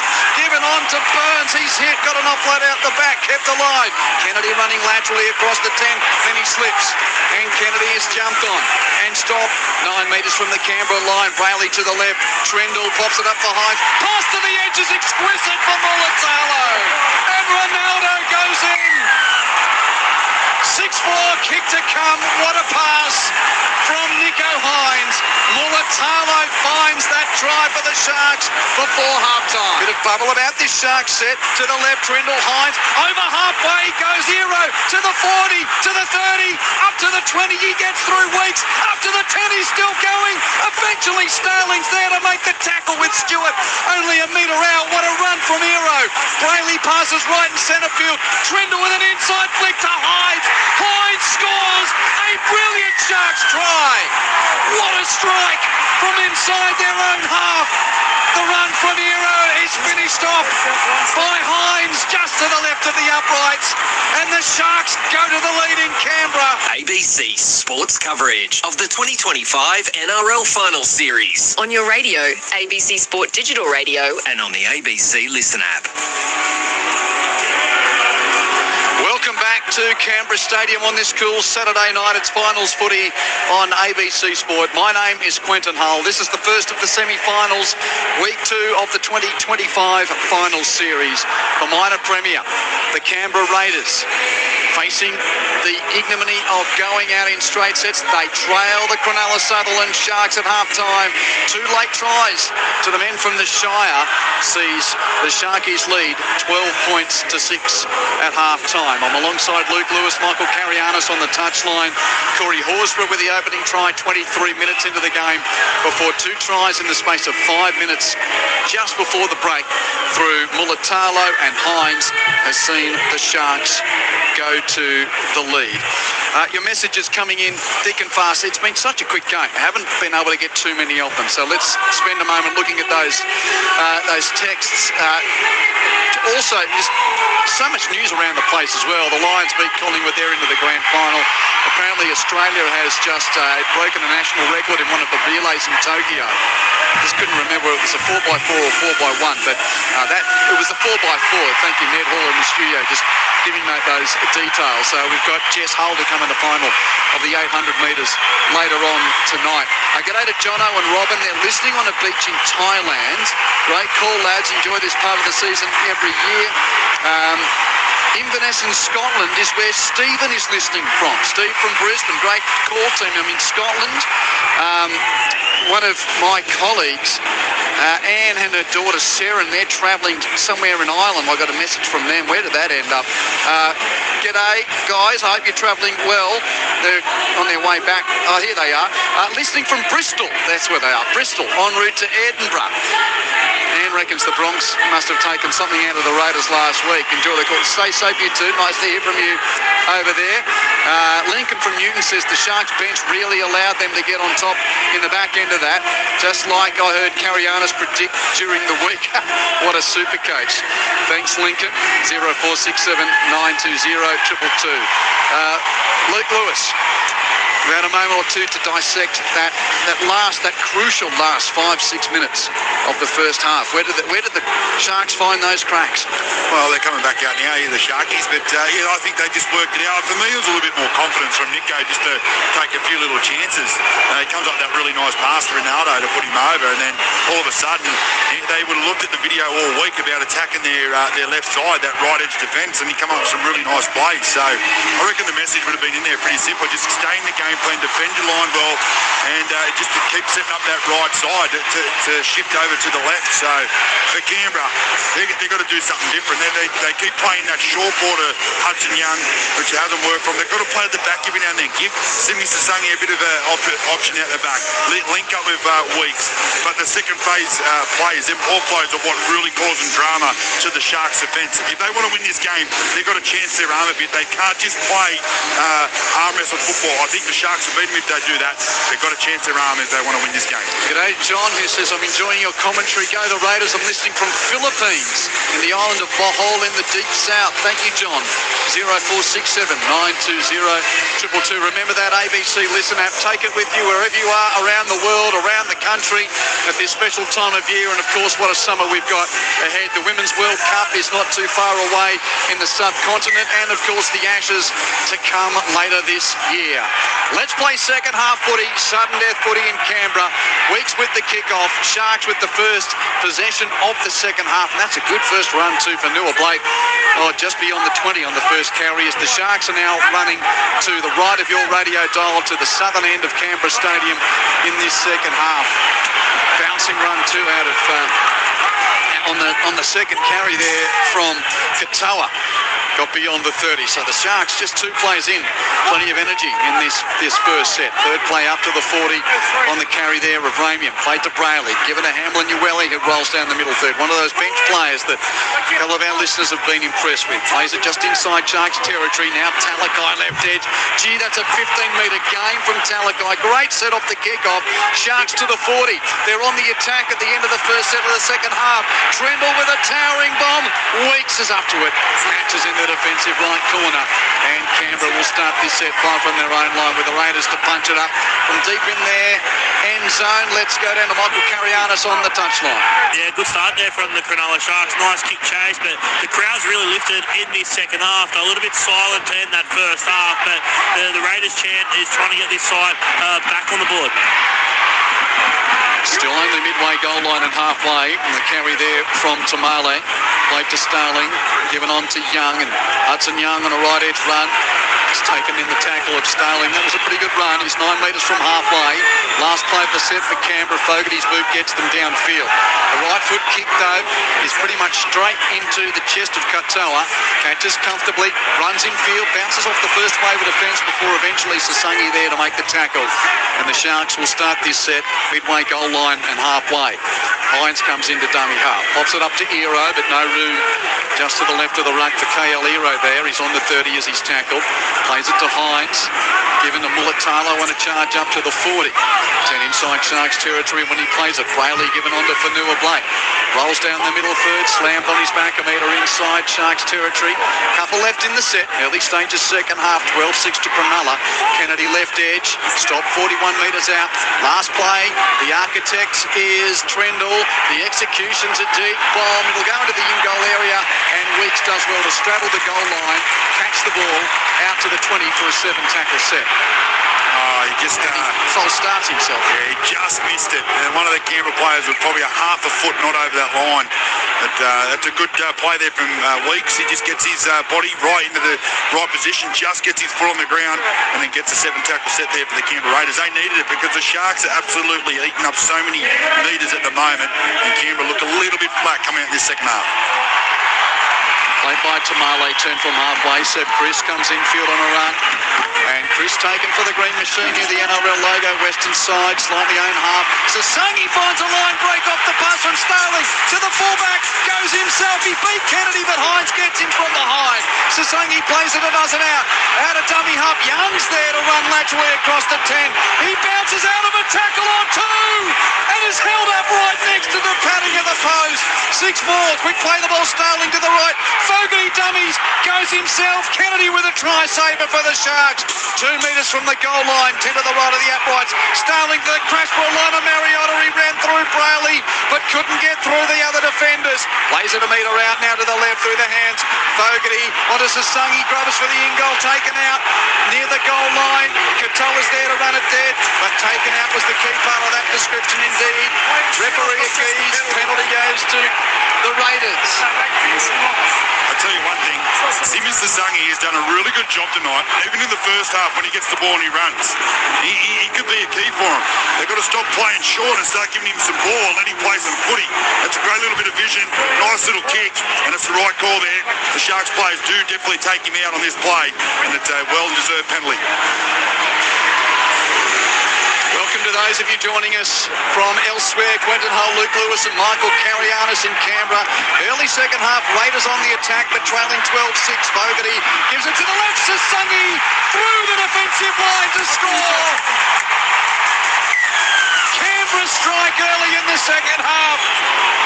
And it's Simi Sasangi, the man who got a phone call this morning and said, by the way, Ethan Strange is sick, you're playing in the halves.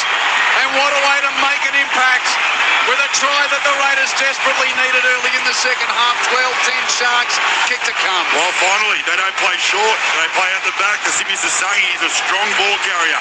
He comes off a really nice strong carry about 2 sets ago, gets the Raiders in the right spot. He comes up a nice little kick, gets a penalty for the Canberra Raiders, and then all of a sudden they shift to the left. They don't play short. They play at the back. They give him an opportunity here, and Simi Sasangi just uses his speed and his strength, and that is great balance. Comes off that left foot and goes over and gets the Canberra Raiders back in this game. That is a great try, and he's been huge for him tonight, Simi Sasangi. Hold on. What's going on here? I am not sure. Hudson Young. But referee accurate. They ran a review for an instruction with the lead runner stopping in the line. Oh, I didn't even see this. Rarely do these go upstairs. Look at the lead runner here of Hudson Young. He's required to run through the line. He stops here at the moment. This denies Billy Burns a chance to slide. Simi now runs directly through that gap that Billy's denied the chance to defend, which is an obstruction. We have a decision. That's fair enough, I reckon, Louis, on the replay that we've seen. That's right. That's the right call. I still believe, though, that play, Billy Burns doesn't tackle Simi Sasangi there. He's just too big and strong, but that is the right call. But they've got to continue to ask that question. That's where they've got to go. Play out the back, give Simi Sasangi one-on-one with Nico Hynes. That's the play for them. Burns had no chance of tackling him, but he's right in that. Young stopped in his path. All he got to do is just take 2 more steps through the line. Exactly. At least give Burns the opportunity to try and get across. So no try. Score remains Cronulla Sutherland 12, Canberra 6. With 35 minutes left in the game. So the Sharks have got the footy. Billy Burns. Man, that crux of that defensive play a moment ago. He's tackled 11 metres inside his own territory. Played to Brayley. Oh, it's gone along the ground. Through the legs. Picked up by Fogarty. Canberra ball gives it to Starling. And Starling's going to be tackled. Oh, that was a bad pass. It went through, I think, Sipatalakai's legs. And now the Raiders have got the ball very sloppy from the Sharks. Hosking on a right edge run. Taken 20 in from touch and 15 from the goal line. Starling passes blind side. Timokor runs at the line. 4 Sharks defenders stop him. A metre in, a metre from the goal line out in that right corner. Bit of a hold down in the ruck, so 6 more here for the Raiders. Back to left and centre field. Starling onto Fogarty. Pops it up to the straightener from Mariota. Does well to hold onto the ball. and takes the tackle a dozen metres out. Starling distributes left for Fogarty at the line, back to the right, gives to Horsburgh. Hamilton there to make the tackle on Big Red. Horsburgh to play it, centre field 10 out. Starling, a couple of steps forward before passing to Fogarty, giving to Chris. Quick hands to the wing. Tamale is in for the Raiders. I don't think they can take this one off them. The Green Machine strike. And barring any late Stewart's intervention, that's 12-10.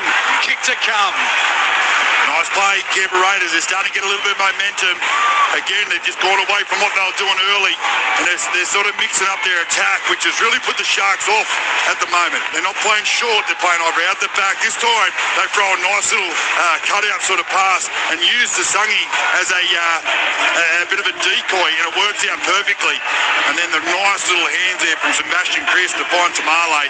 He's got an easy run over the line. And they are looking a lot better now, the Canberra Raiders. They've got that confidence back in that jersey. It took them a little bit of time to find their feet in the second half, 2 or 3 sets, but now, game on. Michael Carianis, touchline. Yeah, Jesse Raymond got that defensive read all wrong there. He rushed up and picked the wrong target and just allowed him to get on the outside. So, big kick here for Jamal Fogarty. Nico Hynes nailed one from the first half from exactly the same spot. The young man in only his 19th game, played just the one game for the Dragons, and here in his first season at the Raiders, it's had a really big role. Now 7 tries in 18 games, Sevelio Tamale. And as MC said, this is not the easiest of conversions at all for Jamal Fogarty, who's got a great record this year though. 90 from 112. This one though is a metre in from the left touchline. Louis, you're right behind it. Is there a little bit of right to left with the breeze? Yeah, he'll hook it a little bit. He's aiming outside right post. Bend it in. Back him in. Is to level the scores early in the second half. Fogarty strikes. It looks pretty good. It raises the flags. Raiders 12, Sharks 12.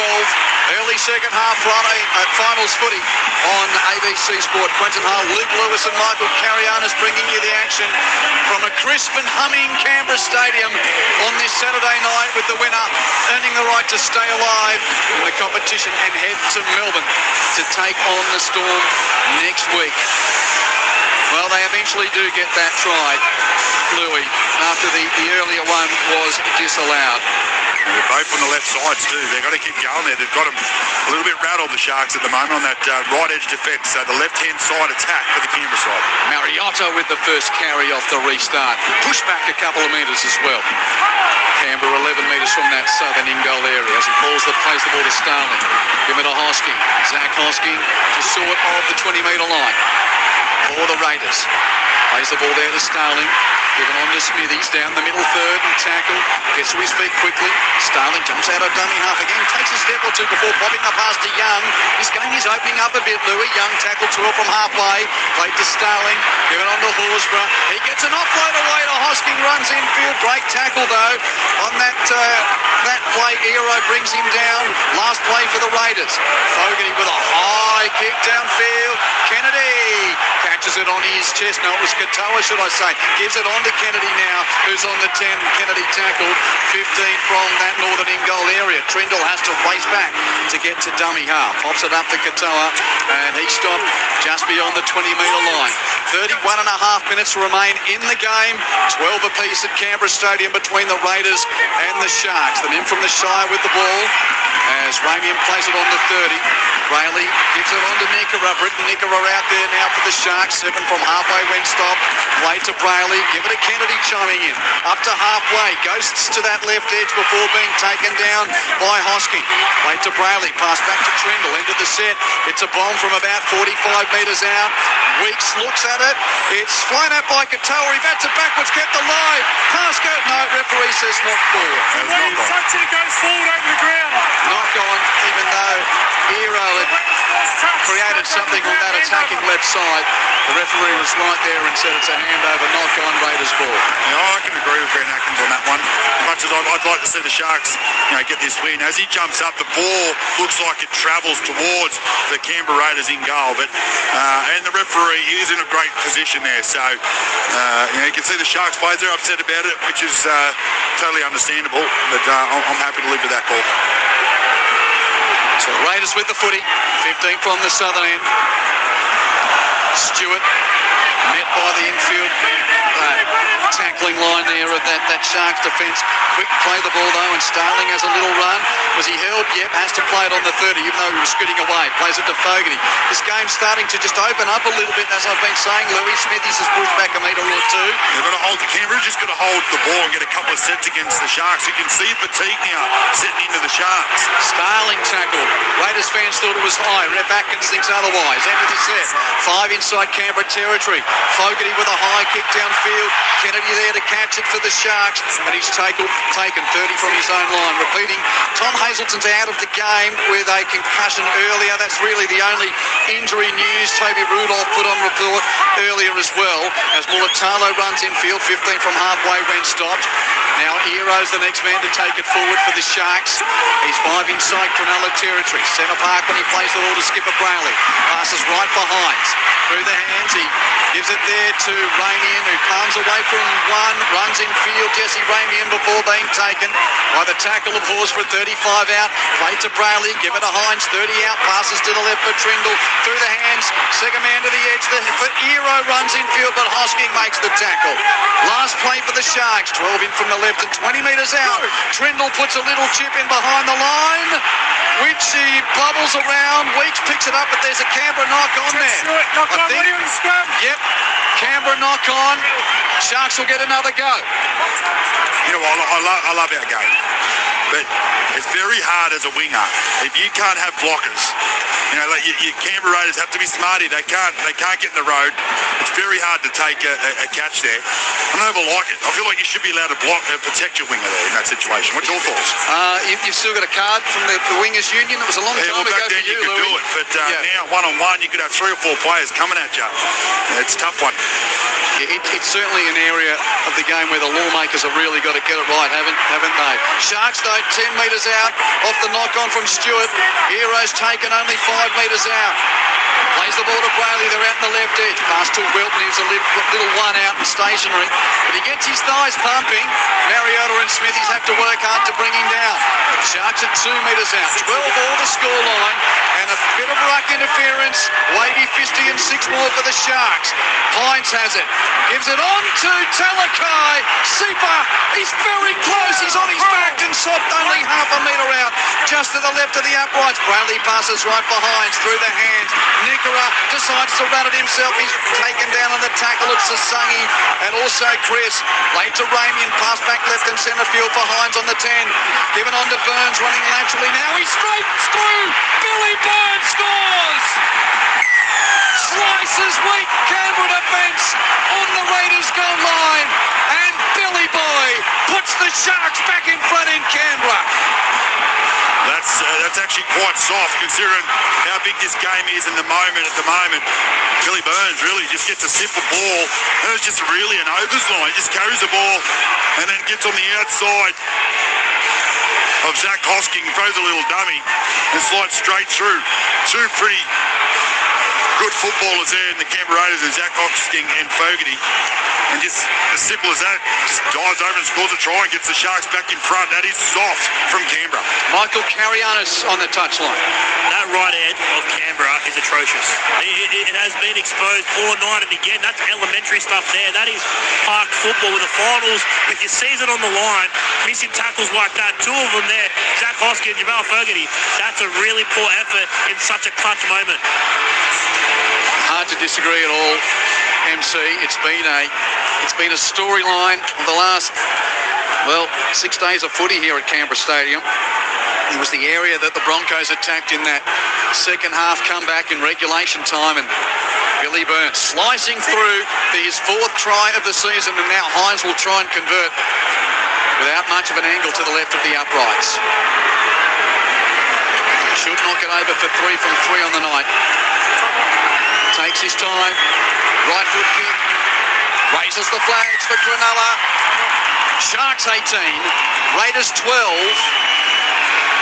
And there's an out on the big screen. I'm about to give you the time. Oh, it's disappeared. There we go. 26 minutes left in the game.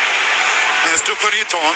Yep. There's a lot of chopping and changing and a couple of momentum swaps to still go in this game. So if you're Ricky, if you're the Raiders, what do you do about that right side defence? It's a tough one. It's an attitude thing. It's not about the players. It's just an attitude and a decision. But I feel like the inside guys got to work a little bit harder also, just to give that outside defence a little bit more confidence on their outside shoulder. But see if they can fix it up quick, smart, on the run. Weeks with the restart. Oh, very deep. Trindle catches it about 2 metres from the dead ball line, and it's run back into the field of play. Talakai with the run just short of the 10. Now Hero's got it all. He's hit solidly, and that's a bit of a stinger from Smithies who made that hit. He's okay, but reels out with the tackle. Now Nickera with the footy. Sungy comes out of the line to make the tackle. Sharks are just beyond the 20 out on the right. Cronulla leading 18-12. Try scorer Burns pops it up to Hamlin Uele. Taken down on the 30-metre line. Slightly left of Main Street. Rayleigh gives it to that middle third run of the try scorer Burns. Had a little fumble but didn't knock it on. Tackled 11 inside his own half. To the left it's given for the Trindle kick at the end of the set. High to the defensive right corner. Weeks tracks, catches it. 10 from his own line for Canberra. And the Raiders fullback is going to be held up 20 metres from his own line. 18-12 Sharks, 25 minutes to go. Yeah, well, the Sharks got a little bit more energy again after that try. It's funny what it does to you. So the Canberra Raiders have got to find a way to get that momentum back into that jersey of theirs. But for me, it's not these one-out carries. It's going to have to come up with a little bit of a second phase play and get the Sharks sort of double defending. Luke Lewis, Quentin Harler and Michael Carrianis with you for finals footy on ABC Sport. Winner to Melbourne, loser's gone. Weeks on a little carry. Crowd got excited. He's tackled on halfway. One-handed pick up a dummy half from Starling. Passes to the left. It's Chris up to the 40. Chris gets past 2 to the fullback. Set Chris. Kennedy knocks the ball out of his arms in an attempted tackle. Great play. Knocked on Canberra. Didn't complete the tackle, but Kennedy got enough of a piece of it. We're getting a challenge here. They're saying the tackle was high, are they? Was he bleeding? Like a loose carry by Seb Chris. Challenge on the knock-on, claiming eye contact. Yep. That is the challenge. And now everyone. Oh, the stadium goes silent. We look at the big screen. Gets him around. Under the Penalty door. makes high contact, which is a penalty. The captain's challenge will be successful. Very good. And it's interesting, those last offender as well. What do you do here? What do you do here if you're Grant Atkins? Nothing. That's a high tackle, last defender, 12 metres from the goal line. Nothing can happen. What do you do here, MC? It's barely a penalty. It's just a penalty. Well, if it is, it's a penalty, right? But yeah. There's not a sin bin or anything like that. It just gets him high. So no penalty, and then that's it. Okay. Raiders take the tap and roll forward. 11 metres out on the straightening run there from Matty Nicholson, who's out there. Papali'i's back into the action. Papa to the right of the ruck. He's taken 5 metres from the goal line, 5 to the right. Raiders trailing 18-12. Fogarty with the ball. 10 metres out. Gives it on to Young. Hudson Young's tackled by the tackle of Hynes. He'll get to his feet and play 6 metres out. Starling burrows himself, but Kennedy and Hynes are there to make the tackle. Only half a metre out. Just to the left of the uprights. Sasangi passes right for Fogarty. Shows it, gives it to the right for Weeks. Pops it up for Hosking. 3 defenders stop him, only a metre out. Just get him last play. Starling passes to the left. Fogarty with a chip towards the edge. Great play. Ramian leaps and catches for Cronulla. And Jesse Ramian diffuses the danger at the end of the set. And the Sharks have got the ball on their own line. 23 minutes left. Cronulla lead at 18-12. Luke Lewis. Yeah, absolutely blows my mind, but here's a penalty here for the Sharks, saying that Simi Sasangi got him high. So that's why the penalty's been blown up, was the Sharks players that sort of blew up first, and then Green Atkins blows the penalty, so that's fine. But I tell you what, again, I don't think it's high. Seb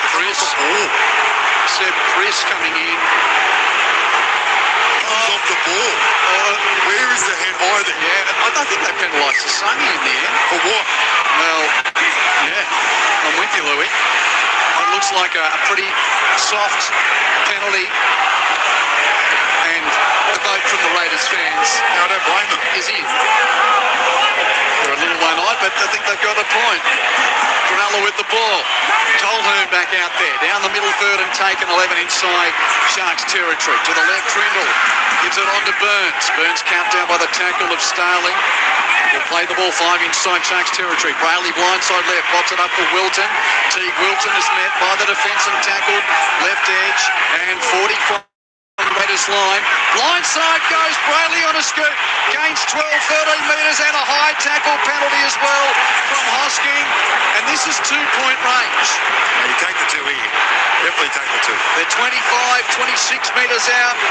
Brayley caught them napping on a blindside run, and as he was going to ground, high tackle from Hosking.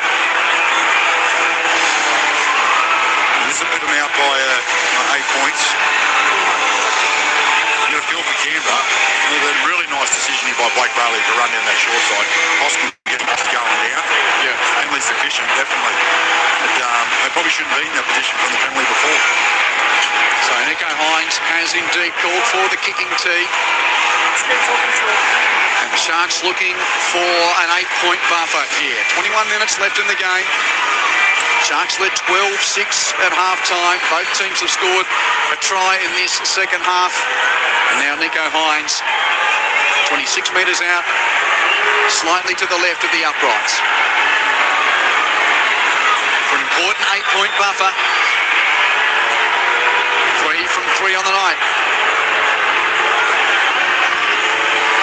Takes a step back. Now approaches. Strikes. Looks good. Raises the flags. Sharks 20. Raiders 12. There's 20 minutes left at Canberra Stadium. There's 20 minutes left for one of these two teams in 2025 finals footy on ABC Sport. Well, last week there was, 28-12, was it? Yep. With 13 minutes to go. Canberra flip it. Then they do what the Broncos did to the Sharks. It's going to be an interesting last 20 minutes. But the Canberra Raiders, they've got to start playing some footy here. They've got to play some offloads. They've got to start, testing their arm a bit, because they're not going to win just be playing, back and forth football like this at the moment. Well, and this is where we wonder what the game looks like if Ethan Strange is out there. But ifs, buts and maybes. He is out, he's ill, he is unable to play, and he can't help Canberra tonight. Weeks with the kickoff taken by Kennedy, and good kick return from the Sharks fullback just beyond the 20. Brayley's in there at dummy half. Nickera receives.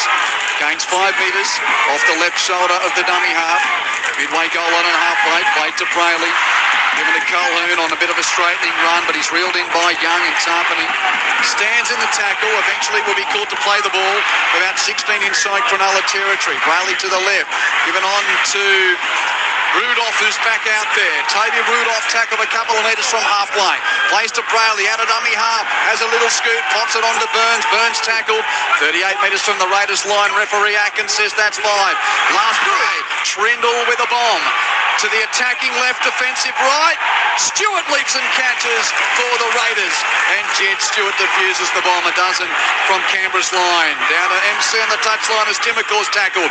15 from his own line. Yeah, the Sharks are about to burn their 7th. The interchange. Adam Fanua-Blake has that interchange card, so they'll be left with just one to play out and protect this lead with just under, by the time Fanua-Blake comes on, it'll be under 18 minutes left on the clock. And part of that is with Tommy Hazelton off the field, having been concussed in the first half. Stewart down the middle third, stops short of the 30. Now Sasangi goes out of dummy half. Not much of a run. Gains maybe 4 or 5 metres. Played there to Young, who's distributing at the end of the set for a Fogarty midfield bomb. Bit of a wobbler, which is caught falling to ground by by Mulatalo. He bounces up and is tackled. 15 in from touch on the left and 15 from halfway. And here does come Adam Fanua-Blake back out on the field for the Sharks. Hero's got it. No room for in the rut. Taking a dozen inside Sharks territory. 18 minutes left in the game. Cronulla Sutherland 18, lead Canberra 12. Finals footy on ABC Sport on a cool Saturday night in the capital. Wilson stopped on the next one. 5 from half play, now through the hands. Hynes gives it on to Rudolph. Meets the defence, still can't get beyond the halfway line. But his solid defensive set here from the Raiders. Brayley to the right. Hynes runs it at the line. Links up with Nikora. Good tackles to Sungy. Last play, Sharks. 40 from the Raiders line out the right.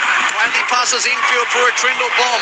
It's a wobbler which will bounce on the goal line. It's a lottery. Bounces backwards. And into the hands of the Sharks. Hero has taken it and has scored. It bounced around, was looked at by players from both teams, and Cronulla go in untouched under the dot for a 24-12 lead. I'm going to say probably the weirdest try I've ever seen, but I want to see the replay. I want to make sure everyone's on side for Noah Blake. I want to have a look at that again as well, but the bounce is absolutely ugly. Oh, there might be a touch for Noah Blake's hand here as well. So Hero batted it backwards, and then Fogey was there raking at it, trying to rake it backwards on Canberra's side. He raked it backwards, but straight to Hero. Was he offside though too? Because I reckon it touches for Noah Blake's hand. Okay.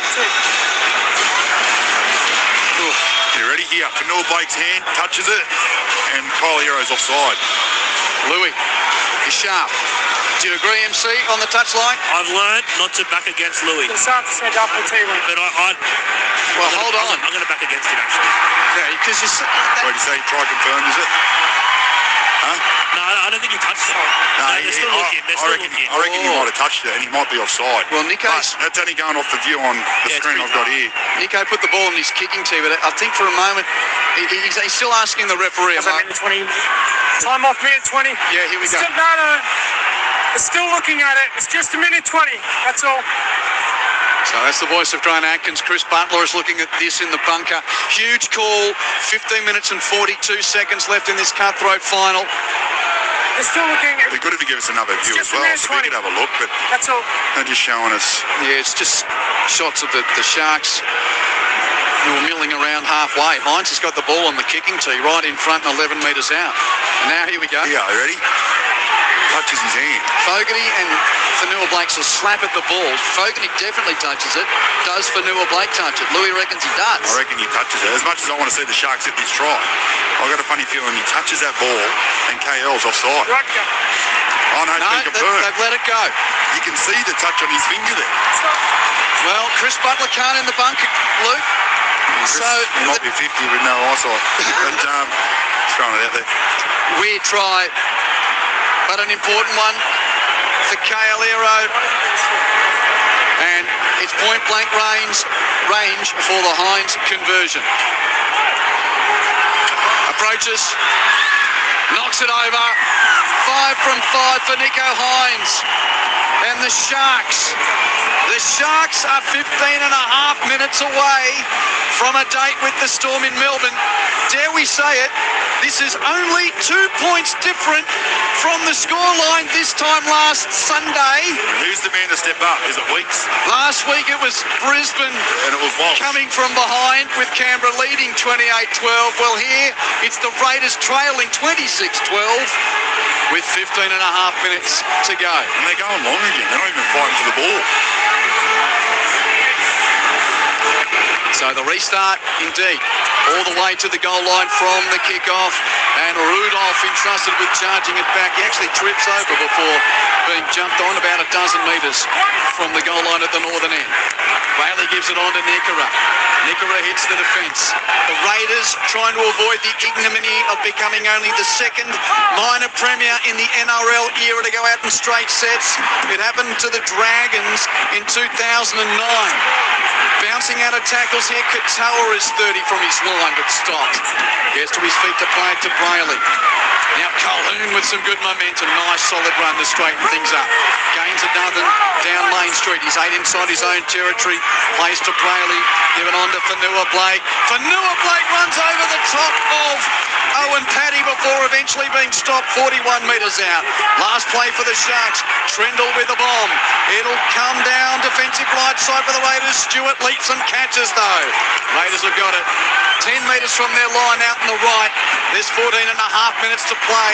Sharks 26, Raiders 12. Now, how do they play here, Canberra? They need points, and they can't just play one-out hit-ups. So they've got to set up a bit of a shift over this edge, start playing footy. There's an offload. Weeks passes to the left edge for Chris. They're still on their own 20. Chris on a straightener, but taken down by the tackle of Ramian. Plays it to Owen Paddy, given on to Papali'i. Got through one big Papa, and then an offload out the back. It bounces, but Sasangi picks it up. He's tackled immediately though by Katoa. Raiders 8 inside their own half left edge. Paddy passes right and centre field. Through Tarpany, through Fogarty, through Hosking to the right edge. Weeks to Timokor. Timokor over halfway. Defence shifts, gets him. Nice tackle, Ero. Puts him down 45 from the Sharks line. Pass back to centre field. The end of the set. Fogarty with a high bomb. It'll come down 15 metres out. Kennedy there to catch it for the Sharks. Diffuses the bomb. Cronulla to start this set. 15 from their own line. 13 and a half minutes left in the game. Cronulla Sutherland lead at 26 points to 12. Michael Carianis on the touchline.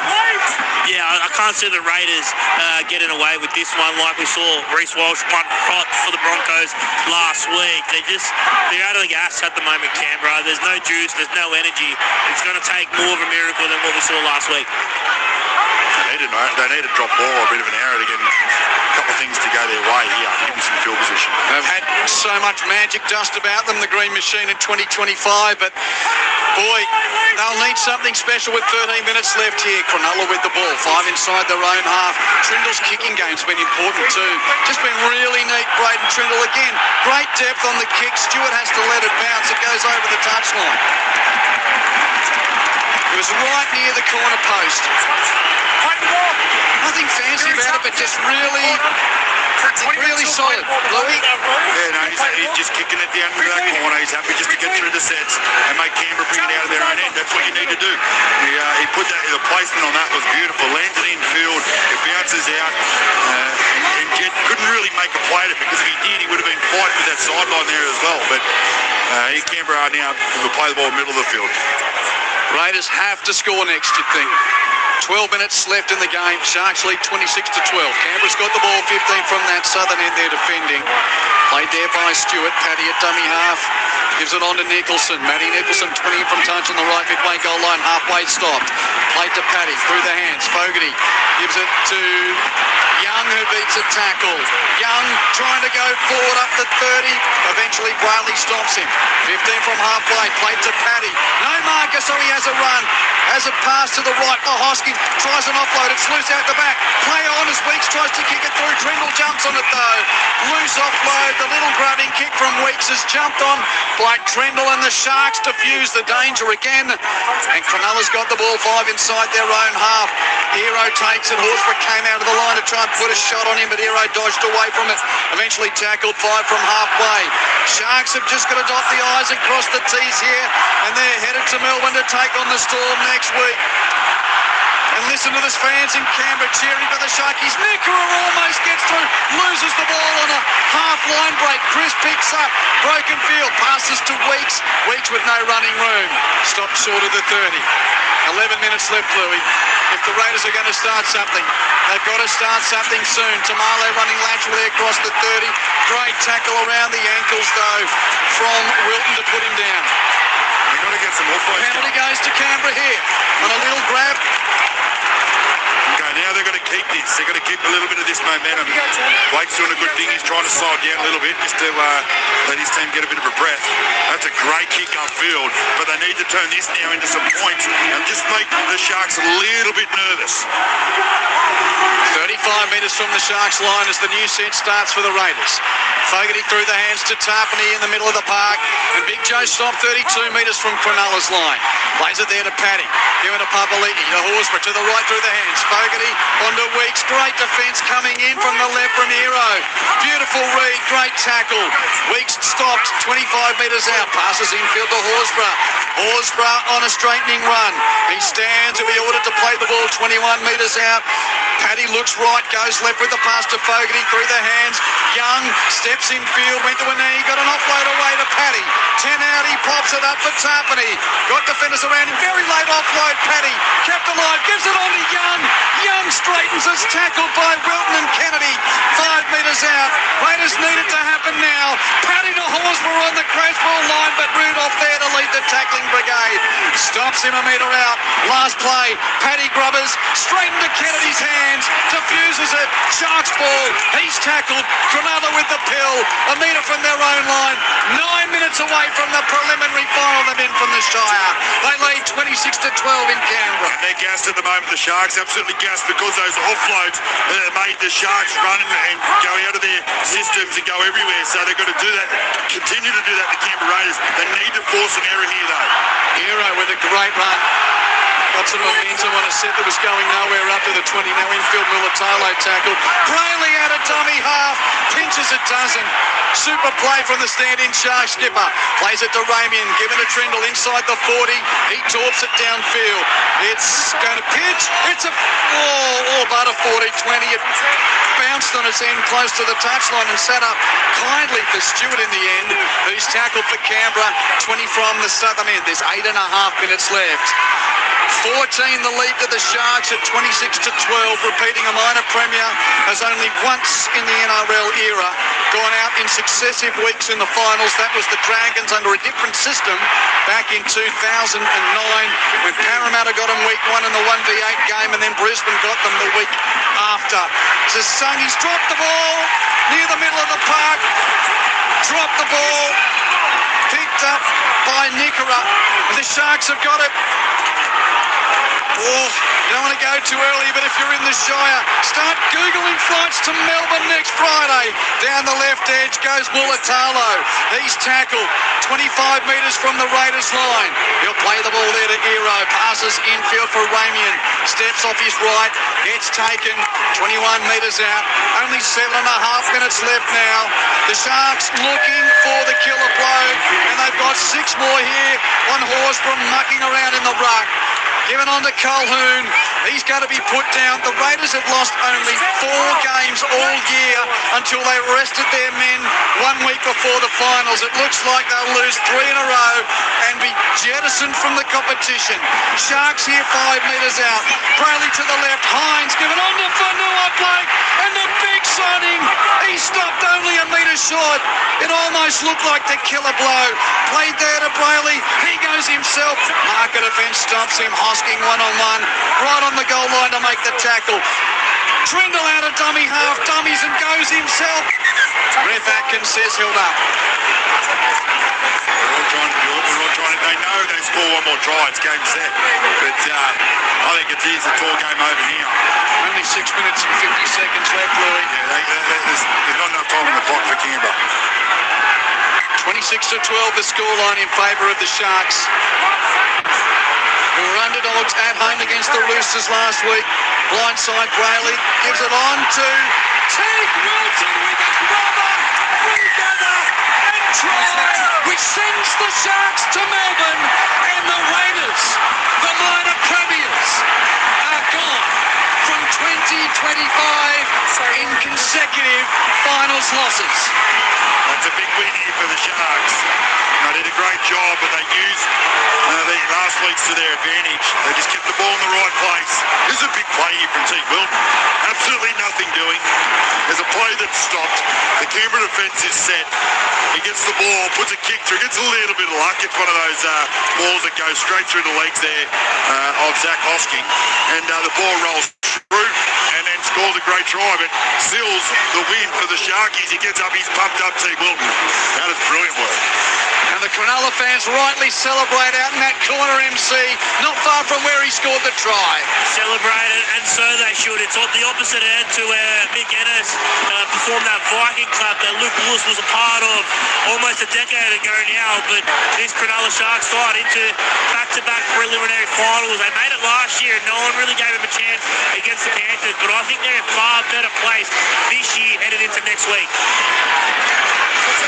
And as you can imagine, Raiders fans are in the aisles.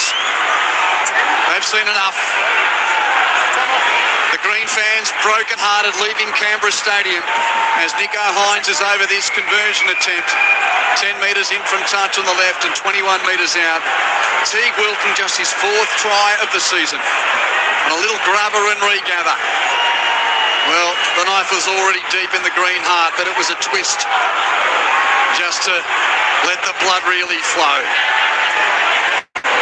Hynes approaches, strikes with his right boot. Perfect record intact with the boot tonight. 6 from 6 for Nico Hynes. And Cronulla Sutherland 32 lead Canberra 12 with 5 minutes to go. How have they done it, Louis? Well, they've been patient. They've been very good. Their attack's been great. But it's, look, I feel like every one of them have just worked really, really hard. They've been in the right positions. They're chancing around when they need to. But for me, it's their defence. I think their defence has been absolutely brilliant tonight. They've scrambled really, really hard, and they've held the Raiders out when they're under the pump. Crowd's been posted at 24,332. Shortish restart caught by Katoa. And Nigel from Cairns is the quickest on the text. 0467920222 to say it looks like the 50-point loss rule prevails again. Yep. Well, that was weird because the Raiders rested all their players when they went to Dolphin Oval last round and got 60-odd put on them. But, well, it has been such a magic dust season for the Raiders, which has really blown up in the last couple of weeks. And to think a couple of times last week they thought they were straight through to a preliminary final, only been denied. But the Sharkies, the man from the Shire, has trundled up to halfway off the kick-off set. He bombs downfield. Kyo Weeks leaps, catches and is tackled. And the Raiders have got the ball 15 metres from their own line. There's 4 minutes left in the game. But it all seems like we're just playing out time now. Tim McClure on a crossfield run, breaks a tackle, straightens up, but it's going to be stopped 20 metres from the line he's defending. Well, Horsburgh now, left edge. He's topped. 15 in from touch on the left, 25 metres from the southern in goal area. Played to Paddy. Passes infield. No way through there on the run of Nicholson out of dummy half. Paddy has a little scoop. It's the last, is it? Did he run it? No, it's second to last. And penalty goes anyway. Goes to the Raiders. 2 hands, two in the tackle and a hand on the ball. And the Sharks, I think they're just going to use... No, they haven't got that challenge. Kick for touch from Fody, goes over the line. Raiders will have one last crack. Yeah, it's going to be... 2 footies on the field, so they'll just... Don't you feel for the Canberra fans rocked up here last week? I think, as we said, you take your team out of the equation. They've been the fairy tale story of the year. All of those late wins, and then accentuated by the miracle of Mudgee against the Panthers in the run into the finals. But it's going to be 1-2 and gone. A straight sets exit for the Green Machine. They're looking for some late points here, though. Fogarty to the right, through Weeks onto Timoko, who's 20 out, pushes away from Hero, can't get away from Trendle and Wilton. They make the tackle, 10 out in the right. 2 minutes and 50 seconds left. Cronulla Sutherland 32, Canberra 12. Now Fogarty onto Tarpany. Tarpany bounces off a tackle, keeps going, and he's going to be put down. Got that pass from a man who's in his last action as a Raider, Jamal Fogarty, of course, heading to Brookvale next year. Here's Papali'i, who we thought was going to finish up. He's going around one more time. He's tackled a couple of metres from the goal line into the set. Fogarty with the grubber, bounces over the head of Kennedy, evades the diving hands of Young, goes dead. What does the referee say? Okay, previous tackle is tackle 5. I've got a no try. Can we just check grounding? I think they're both shoulder to shoulder competing for a ball that beats them both. Pete from Newey says, who cares about the 50-point rule? The Sharks are picking up steam like 2016. Yeah, they're definitely, mate, and I'm telling you, it's all about their defence. Their defence over the last 6 weeks has been phenomenal. Backed up here again tonight. Hudson, off we go. There's no touch from Will Kennedy. Chris Butler in the bunker. If you guys come in the in goal, you won't be in his way. Listen to this. Forget the Viking clap. It's the song of the Shire in the nation's capital. This is everybody. There's no touch.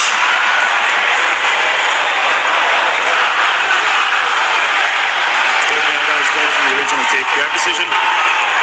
Chris Butler doing his duty of the game, sort of taking away that moment. The Sharks fans making themselves heard in Canberra. Yeah, so good. Mate, they reviewed it, and it doesn't touch Will Kennedy. It's a 20-metre restart. I wonder how many travelled up here. It's such a brilliant look over there of all the Sharkies, the black, white and blue. I'll be loving it. And I just seen a nice view from the club back in Cronulla. Everyone watching the game, cheering that we got the win. There's only one more game to the big grand final. Can they get it done against Melbourne next week? Who knows? But it's going to be a big game. Little Talo's got the ball. There's a little over 2 minutes left. Too good for the Roosters at home last week and too good for the Raiders away from home. They'll earn the right to go to Melbourne. Hero's got the ball, taken about 17, 18 metres from halfway. Keep your messages coming, by the way. Big post game coming up. 0467 920 222. If you've got any thoughts, please send us your name and where you're texting from. Minute 45 left. Sharks 32, Raiders 12. Cronulla with the ball. Fanua Blake plays at 15 from halfway. To the right, Hynes gives it on to Nickera. Britton Nickera on a right edge run. Eventually dragged down. Quick play the ball on the NRL logo. Blindside. Hynes has a run. It goes dragged down by Sasangi. Those Sharks fans are still dancing in the bottom of the Greg and Larkham stand in that southeastern corner. Little bomb at the end of the set. Knocked forward by the Raiders. Corey Horsburgh with the knock on. Ends up in Raiders' hands. And with a bit over a minute left, the Sharks will get one last crack at the line. Yeah, we're getting a few texts, just like the Adelaide Crows in the AFL, the minor premier, out in straight sets. Doesn't happen much in any code. What about the two major footy codes in Australia in the same year? Good. We might see some. I'd love to see someone outside the top four might win it. Well, you got a few live interests there, Louis. A man who's... Oh, hold on. Sharks fans are doing the Viking clap. Mick Ennis inspired celebration for the men from the Shire. Scrum win, right side play. Katoa is tackled 12 metres out. There's 23 seconds left. And not surprisingly, everyone taking their time about the play. Hynes has a bit of a run off to play the ball. Eventually given on to Fanua Blake. He's tackled 8 metres out. Count it down, Sharks fans. You're about to salute in Canberra yet again. And the Raiders, the minor premiers. It's a straight sets exit for the Green Machine. Canberra's hearts are broken. Cronulla go to Melbourne to take on the Storm. Full time in Canberra. Cronulla Sutherland 32. Canberra 12. Sing it out, Sharks fans.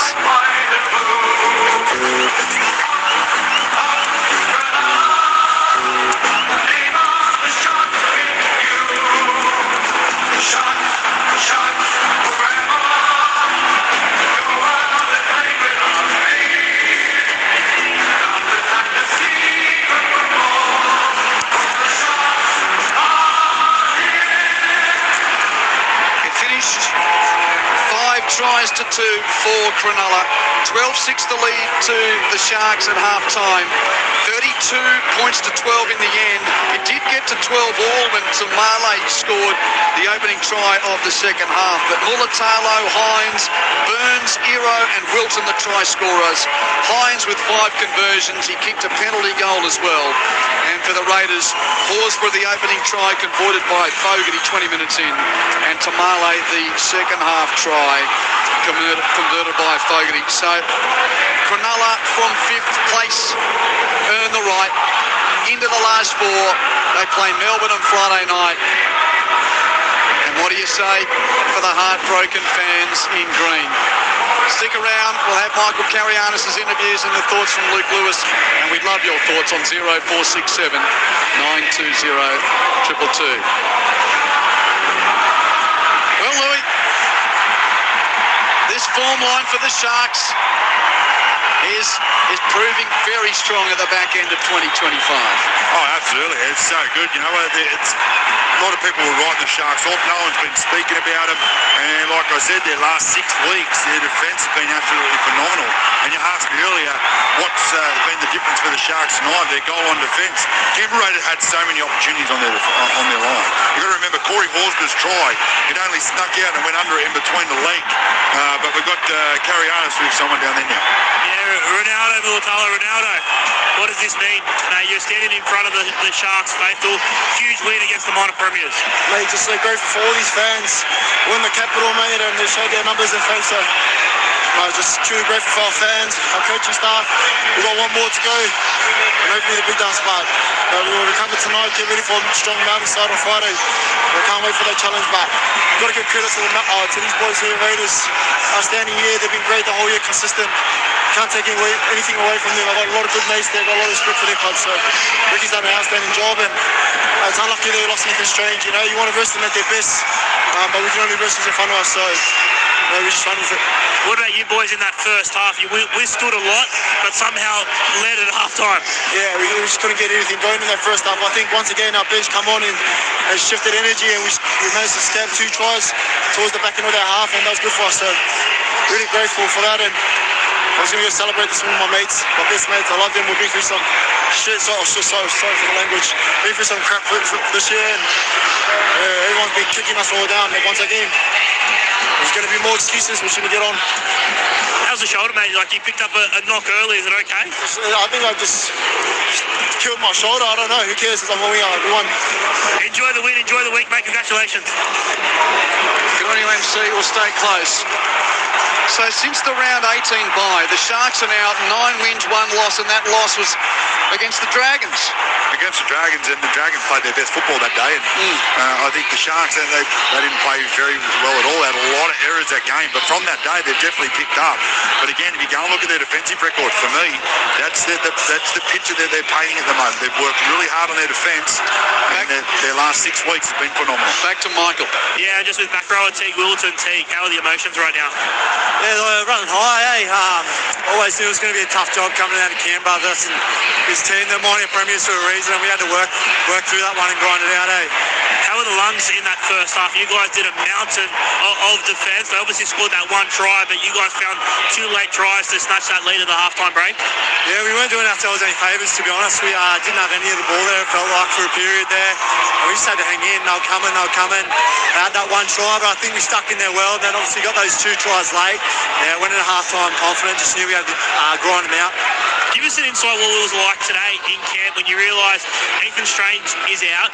What sort of reaction does that get from the boys? Does Fitzy have to get you in and explain the differences of what's going on?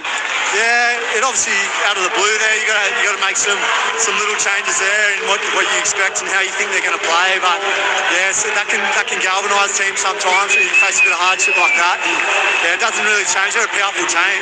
They run hard all across the park, so it didn't change us too much. What a moment, mate. Enjoy the week. Good luck. Thanks, mate. Cheers. Good on you, Michael. We'll stay close. Oh, well, the Raiders still just slowly trudging off the field. 32-12. Great performance from the in-form Sharks. Now, this time last week, you've got to remember they were underdogs against the Roosters despite this run of form. Back to you, MC. Just with Canberra prop Josh Papali'i. Josh, how are the emotions? It's everywhere at the moment. I don't want to say anything that will get me in trouble, but what was a successful year was also a failure. But at half time, did you feel like that's probably where I guess it was lost a little bit because you guys had all the momentum and then they just found a way to score twice late? Yeah, I just thought we started really well. All our hard work to trying to keep their back 5 in their corner, and I thought we'd done that. We just couldn't kick on tonight, and that's what the Sharks can do if you give them enough ball. Obviously, a lot will be made after last week. How were the legs? How was the energy levels this week? It was all good. That's just excuses. I thought we turned up tonight, and obviously showed that. We kept them. It was a grinding game until a few penalties, a few errors, and the Sharks are going to make you pay. And just finally, the decision around Ethan Strange, obviously this morning. How did that sort of impact the group? We train for situations like this. We have that next man mentality. He's obviously sick and ill. Obviously he was sick yesterday, really ill. But Simi slotted in real well. Like I said before, we started well, we just couldn't keep on. Keep your head up, mate. Congrats on a fantastic year. Great job, MC, and professional as ever, Josh Papali'i, summing up the thoughts of the Raiders and no doubt Canberra fans here. Joy for the Sharks, heartbreak for the Raiders. 32 points to 12. Cronulla Sutherland through to the preliminary final. They will play the Melbourne Storm on Friday night down in Melbourne. And the Raiders, the first minor premier to bow out in straight sets in the finals since St George Illawarra in 2009. Let's get down to Nico Hynes. Nico, what about the defensive effort from your side, particularly in that first half, to withstand what they threw at you? Yeah, for sure. That's what we've built our game on over the last probably 8, 9, 10 weeks. So that's what wins these big games, and that's what's winning for us. And that flurry late in that first half, obviously you threw a beautiful pass for the first try, and then Braden gifted you, or set up a beautiful try for you as well. How important was that to get that lead despite being on the back foot in the first half? Yeah, we knew if we kept turning away and started building our own pressure, we didn't complete very well in that first part of the first half. So we knew if we kept going to the fight, it would eventually turn, and it did, and it was just nice to get some nice touches there, put us in a good position to win the game. What are the emotions like? I don't know at the moment. I'll probably soak it in a couple of hours on the bus ride home, but it's just really nice. And I don't want to say too much because people start writing advice for no reason. Do you like getting back to Melbourne next week? A few mates that you can square off against again? Yeah, for sure. I love playing against them, and won all this year, so it's going to be a big game. AFL Grand Final is going to be a big vibe down there, and looking forward to the challenge. Good luck next week. Thanks. Had a very strong hand tonight, Louis, didn't he, Nico Hynes? He did a really good job, and I found that his defence was really good early, and I think that got him into the game. And then when he threw that beautiful pass to Ronaldo, you could see this confidence in Nico sort of just pick up a little bit. Then he demanded the ball. He put Kale Oro straight through a hole, gets him down the other end of the field, and then all of a sudden scores that try. He had a big part to play, especially in that very first, the last 5 minutes of that first half, I should say.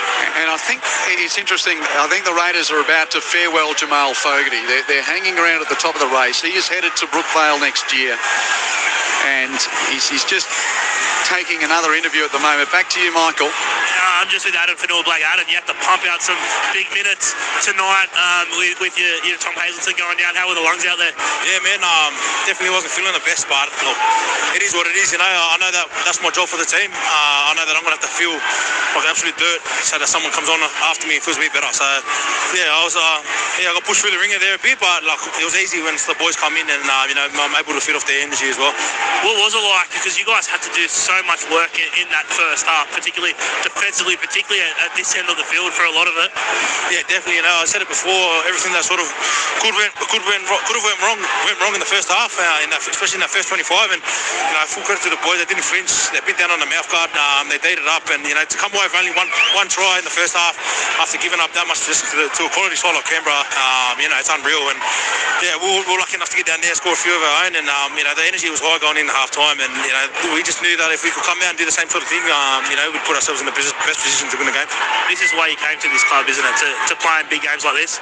Yeah, definitely. I'm starting to feel really at home here, and really at home within my role. And I'm thankful for all the boys for putting their trust in me, and especially Craig and all the staff there as well. Good luck against the Storm next week. Cheers, mate. Thank you. Thanks, Michael. Adam Fanua Blake came with big headlines and big expectation. And, these are the weeks of the year where you make big plays to recruit big names, and boy, he's been terrific. He's played every game this year, Adam Fanua Blake, for the Sharks. And I think his punch against a Melbourne team which at times has had questions about its middle might be an area where the Sharks can flex down in Melbourne next week. Now, MC, I see you down there. The Raiders are just sort of hanging around. Are they going to sort of do some farewell for Jamal here, or they're just sort of straggled around a bit? Yeah, I guess so. I think half of them have gone in. Yeah, some have gone in. A bit of a mixture. of a mishmash, yeah. So the Fogarty story will go on, but boy, what a hand he's played at the Raiders. He's done a great job. He's been amazing. They couldn't get the job done over the last 2 weeks, but it's got nothing to do with just the opposition. They played really well last week, the Broncos, and then tonight the Sharks were great. They had a few things not go their way, but Jamal's been outstanding for the Canberra Raiders over the last couple of years, and I reckon he's got a big future still at Manly as well. I think you have a big couple of years there. Got some big shoes to fill, but I think you can do it. They'd lost 4 games all year, Canberra, until the 1 week before the finals. And rightly so, they decided to rest some of their players for the trip to Dolphin Oval in a game that meant nothing to their standing. And it's extraordinary to think you lose 4 games all year, then you lose 3 in a row at the end. That first one sort of got an asterisk next to it, but the two that hurt. That's why we always say, Q, it's a new competition. Yeah. And you get the semi-finals. And it's great to go through the competition and finish first, which is awesome, and it gives you this opportunity to have 2 chances of still getting through. But it's, some of the bottom teams are starting to find some form, like Penrith. Well, the Sharks. Here we go. We thought that it was going to be Penrith and the Roosters from the bottom portion of the ladder, and the Sharks really weren't a part of that conversation. But coming from 5th and now into the preliminary final, there's Jamal Fogarty going up the race. He's getting a clap from hardy Raiders fans who understand the moment. He's just left Canberra Stadium in a Raiders jersey for the last time. 32 points to 12. Cronulla Sutherland has beaten Canberra. The Raiders are out. The Sharks go to Melbourne to take on the Storm. I'd love to hear from you on the SMS 0467 920 222. We're getting a number of texts. Dennis is the ultimate professional. He is still on the favours, saying Carnahan welfare check. He's okay, Dennis. He's heartbroken, but he's okay. Our man of sound who rides every moment with the Raiders, and boy, the Sharks fans. This will be a good trip back tonight. A lot of singing, I reckon. How long does it take to get back to the Shire? 3 hours exactly. Exactly 3 hours to the Shire. Yep. Okay. And we've got down on the sideline Blake Brayley with Michael Carriano. He's still working away, MC. Thanks, Louis. Blake, wow, the emotions, mate. Talk us to it. Yeah, obviously really proud, really excited. We came here and set out a mission to come out with this result, and at the start we didn't have it all our way, but we stuck solid. We knew it wasn't going to be like that the whole game, and putting some points on the back end, it was a really good feeling. A lot didn't go your way in that first half. You defended your backsides off, and then somehow found a lead at half time. What was the talk like in the sheds off the back of that? Yeah, it was all positive. Obviously they had a lot of ball, they had a lot of field position, and we knew going into the break we were up by a try, and we had a lot of belief that if we could hold the ball, could rack up some sets, rack up some fatigue, could score some points late, and thankfully we could do that, and our back 5 could be classy on the back there and score some good tries, so it was a really good moment. What impressed you more, the fact that you were able to hold on to 6 in that first half, or the fact that you managed to find some points in that back end of the game? Definitely the 6. We pride ourselves on defence, and the best defensive side win the competition, and I know Fitzy really ingrains that in us, and for us to turn up on the line, keep turning away, it's such a powerful side, and to do that was really proud, and I think that's the most pleasing part for sure. Another great performance, mate. Good luck next week. Thank you. Well done, Michael.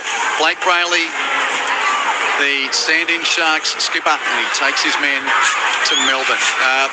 On the SMS, Gabbo text, after supporting Canberra for 30 years, I'm done with them underperforming. I'm out, says Gabbo. 0467 920 222.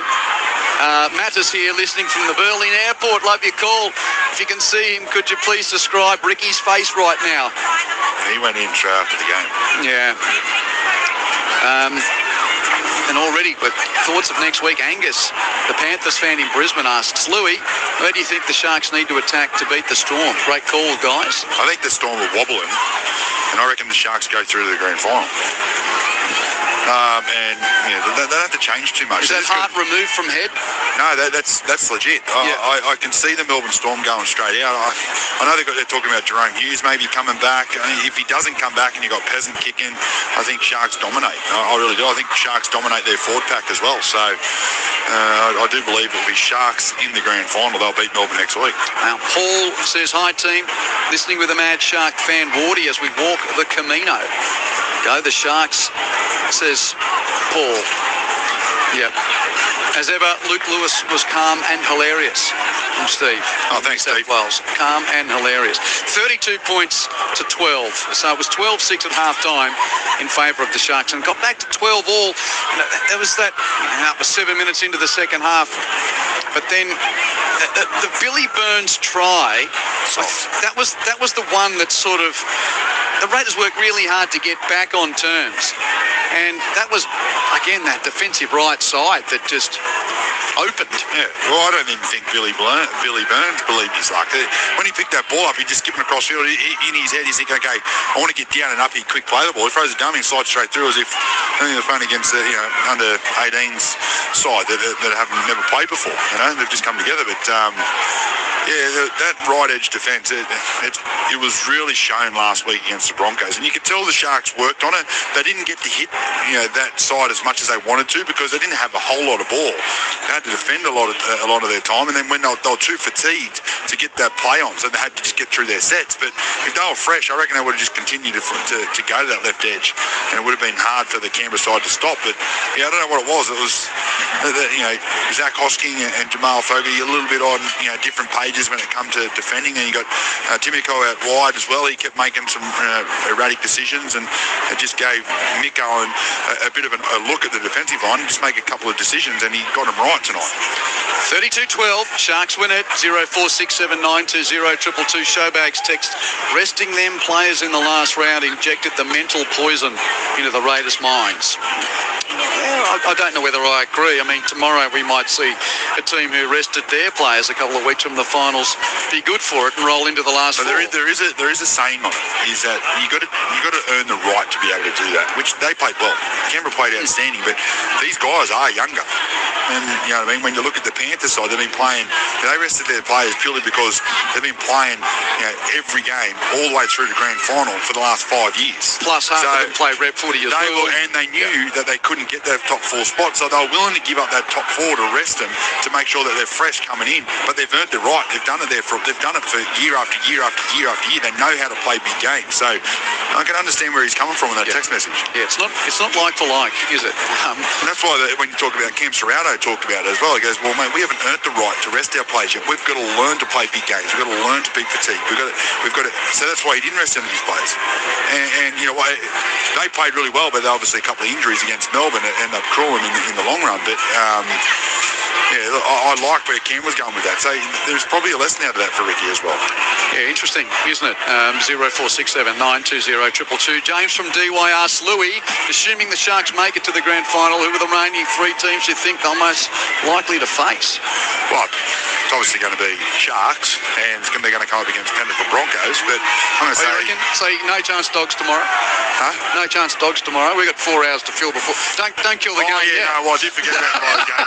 Sorry about that. I kept thinking. We've got 4 hours of maybes and ifs and buts to go through tomorrow. Sorry, this is. It's going to be a hard slog to get to the kickoff. And a big sorry to all the Bulldogs fans because they have been brilliant. But no Stephen Crichton, and obviously a couple of injuries. No Billy Army.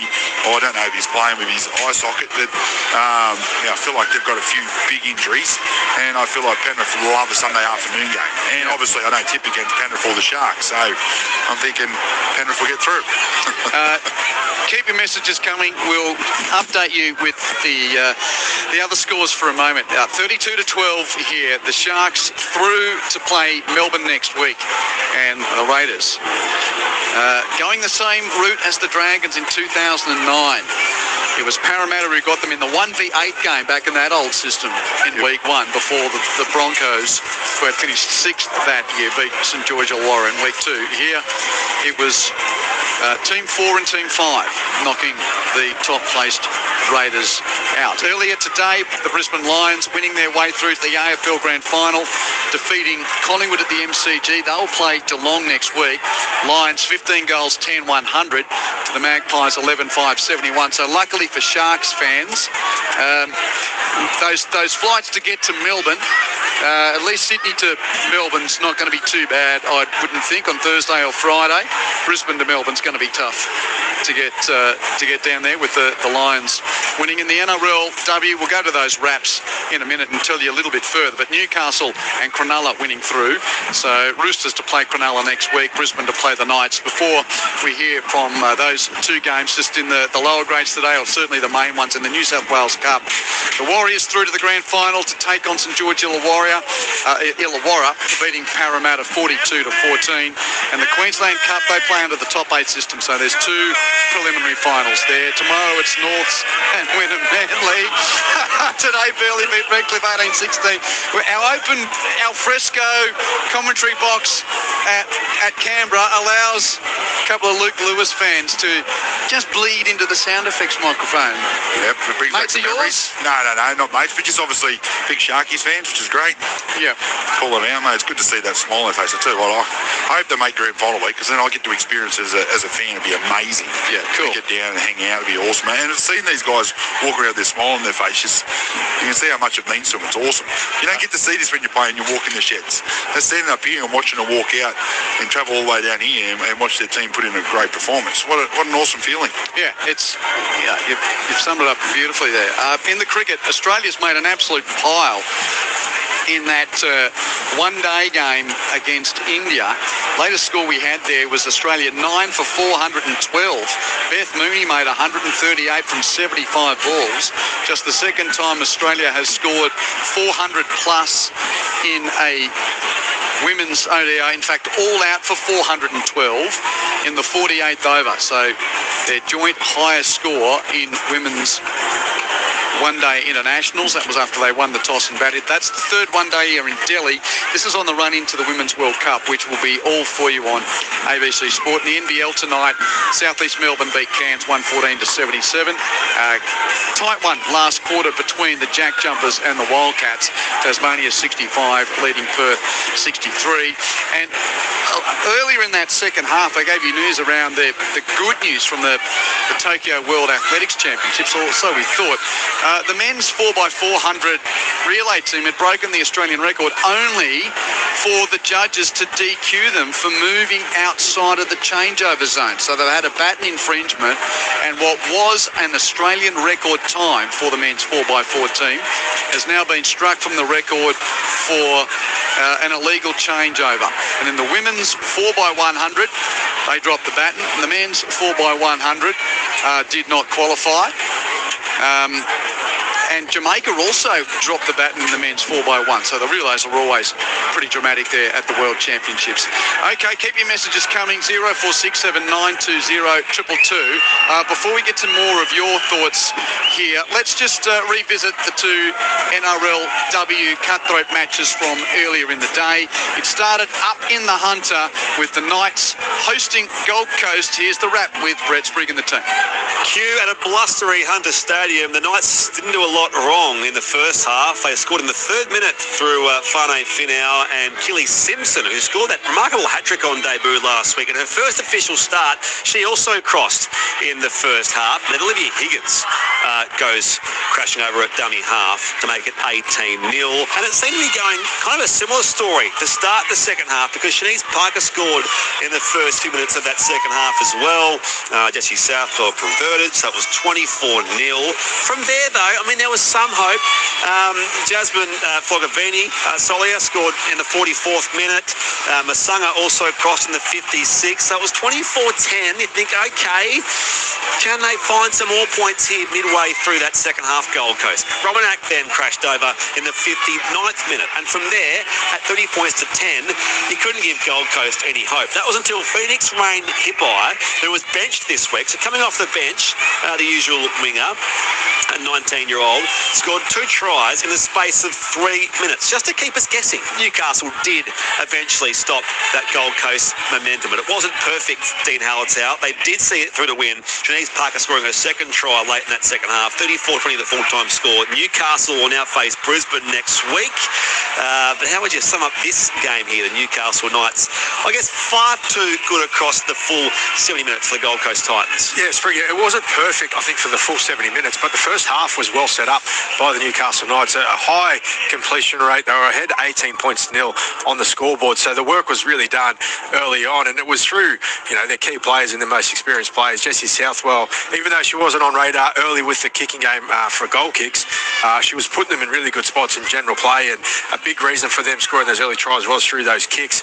I thought their back row was enormous, not just Fane Finau and Yasmin Clydesdale, but also Romanak. I thought she was outstanding in the lock position, so they had some really good contributions throughout the game from those players in particular.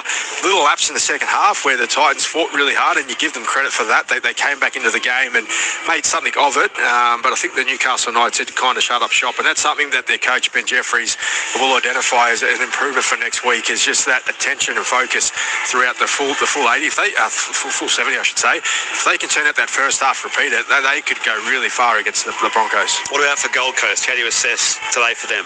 Oh, look, it's a sort of reflection of their season, I think. They started really poorly for 2025, and they managed to fight their way into a finals game, and unfortunately they fell short, but the game today went like that for them. They started really slow, they got behind, but then they started fighting, and maybe a bit of belief built, but they were just outmuscled and outgunned in the end, and they can be proud of what they were able to make of their season, but no doubt they'll want to go better than that next year. Full-time score here, Quentin. Newcastle 34, the Gold Coast Titans 20.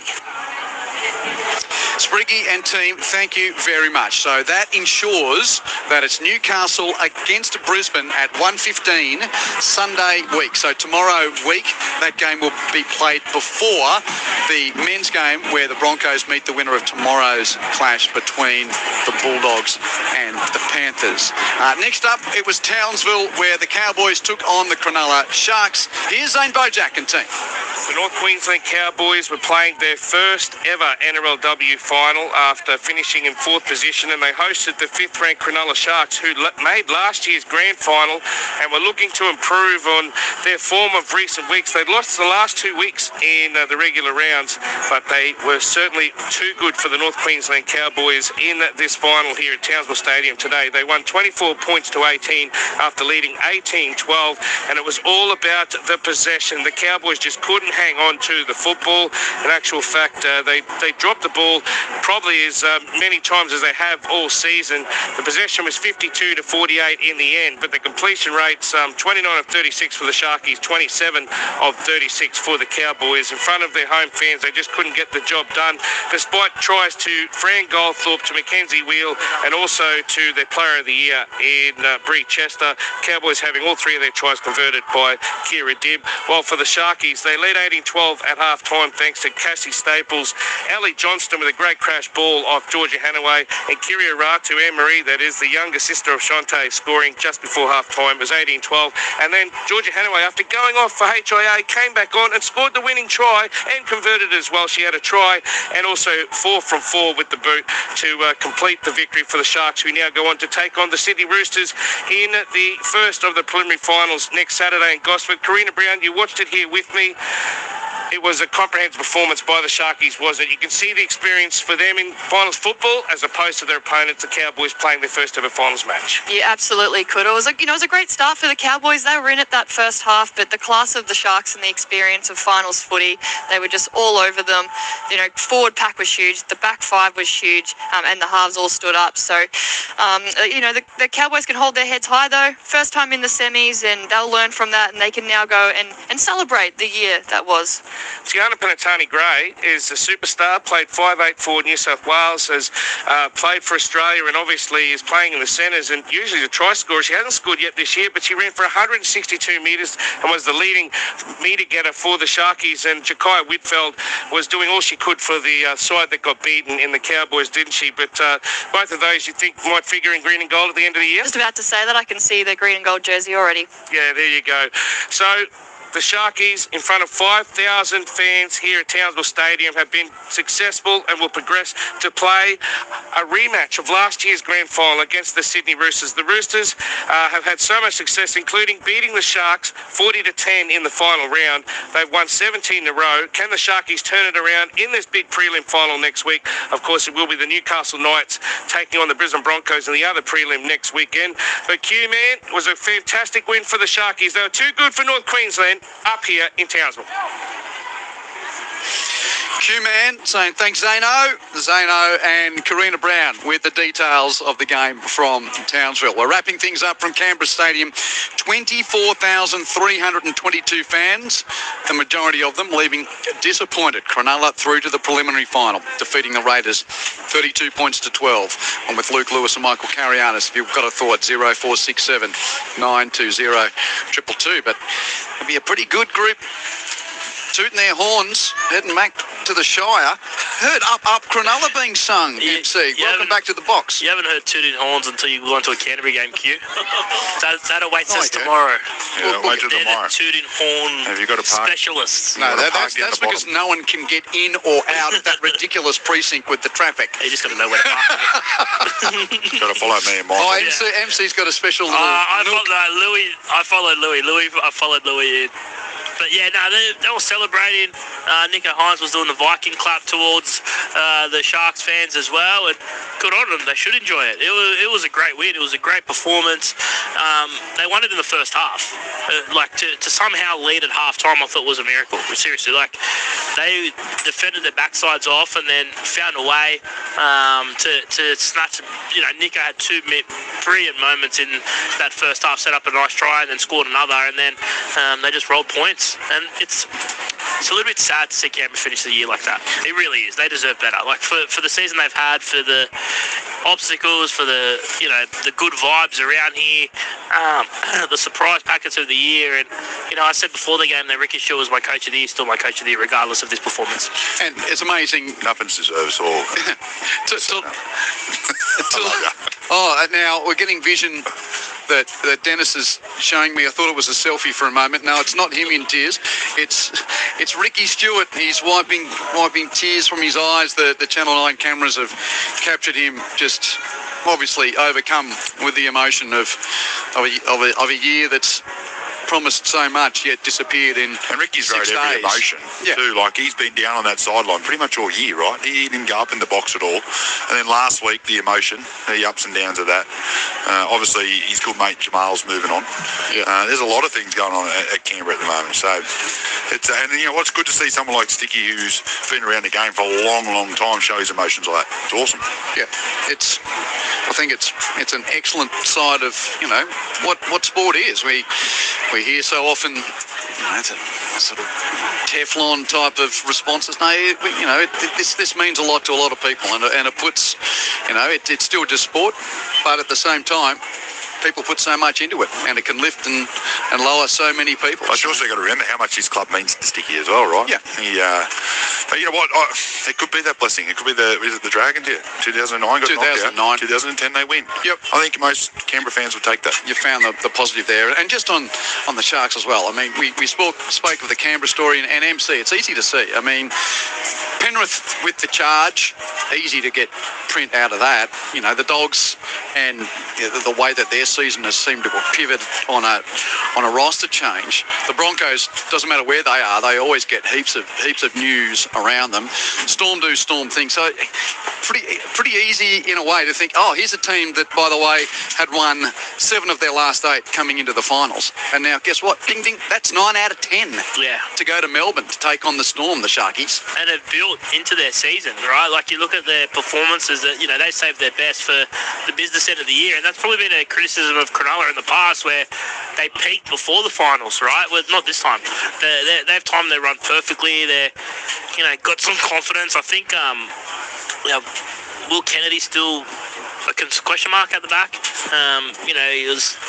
Jamal was setting some high ones up there. He spilt one and never really looked comfortable. But they just exposed badly that Canberra right-hand side of its defence. That was so bad. And just, I said it to Louis in the second half. Just I don't want to undersell it, but the way that Braden Trindle's kicking game it was the perfect kicking game for the way that Cronulla play their footy. They're big, they can make plenty of yards. So just, get it down the other end. Get it to the 50 and land it inside that 10 metre zone. Nothing too tricky about it. You know what, if you look back at all the teams, when I say all the teams, it's been Penrith who won the comp over the last 4 years, but they get to the 50 and they chick it inside the 10. It's quite mind-blowing. You know why? Because when you're a player and you're getting the ball and you're starting to get fatigue into yourself and you look upfield and you go, I've got to go 90 metres. And then you get down to 50, you get down the other end and you defend, and then all of a sudden you look back up and I've got to go 90 metres. And it just becomes this mindset in your head, how am I going to get out of this? How do we get out of this rut, and if you keep doing that, eventually you just fall into the trap and you come up with an error, you give away a silly penalty, and then all of a sudden you're behind the try line. So Penrith do it really, really well, and I thought Tricky did a really good job tonight. But that's what Melbourne do really well when Jerome Hughes is back. If Jerome Hughes doesn't play, doesn't have the same type of kicking game, and Munster's the same. He doesn't kick the same like that. He likes to hoik it up nice and high, put a bit of pressure on. But you need to be able to kick into quarters, be consistent, and back your defence. So when's the alarm, Louis? 4 tomorrow morning. 4? Oh, you're going to have a workout before you drive home? Yeah, I get up at 4 every morning, go for a walk, and then you can go down to Floriade to walk around there today. Yeah, no, I already said to Kickoff house that ain't my go. I'm not sure it's Louis' go either. Magnificent. You know what it is, Louis? I didn't know what it was. I had a stretch of my legs after the flight today, and then I saw the signs for Floriade, and I've heard about it for years, that the Spring Festival by the... live up to it. All tulips everywhere, lots of happy people, kids. Hey, Louis, I tell you where we're not going in the morning. Oh, Louis, you're still waving to your man. What's doing? What's doing? It's like I played. How good. What about you, MC? When's your alarm off? 4 o'clock as well with Louis. Yeah, right. Yeah. We're roomies. Okay. Do you know those people? No, I don't. But usually he waves to fake people. It's good to see there's actually people that you're actually waving to. Latsy. Now, I'm going to take one for the team because I'd set it up earlier in the week, and I'm not going to flip because he's going to need company. I said to Dennis, righto, there's a number of options to go up to Homebush tomorrow. Please tell me you're going with Dennis. Dennis, I'm Stewart. I think it's a matter of occupational health and safety. I will accompany Dennis, to be honest, up to Homebush tomorrow to make sure that he gets there. I've got a baby seat in the front seat anyway, so...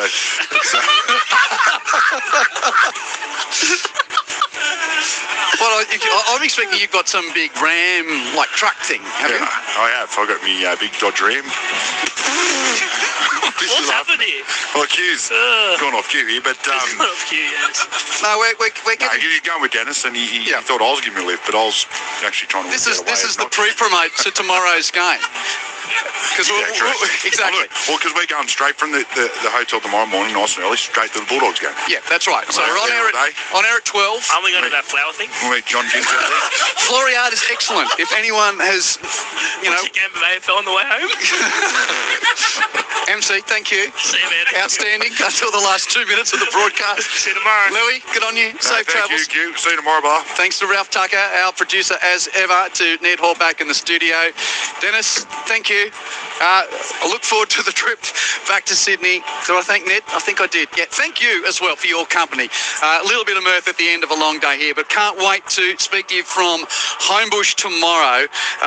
The Panthers and the Bulldogs to do battle for the right to take on the Broncos. But the Sharkies, they're through, and the Raiders' dream in 25 is dead. ABC Sports coverage of the 2025 NRL Final Series. 2 metres out, Starling passes right in centre field for Fogarty. Beats Rudolph, runs into Fanua Blake. Fanua Blake there to make the tackle.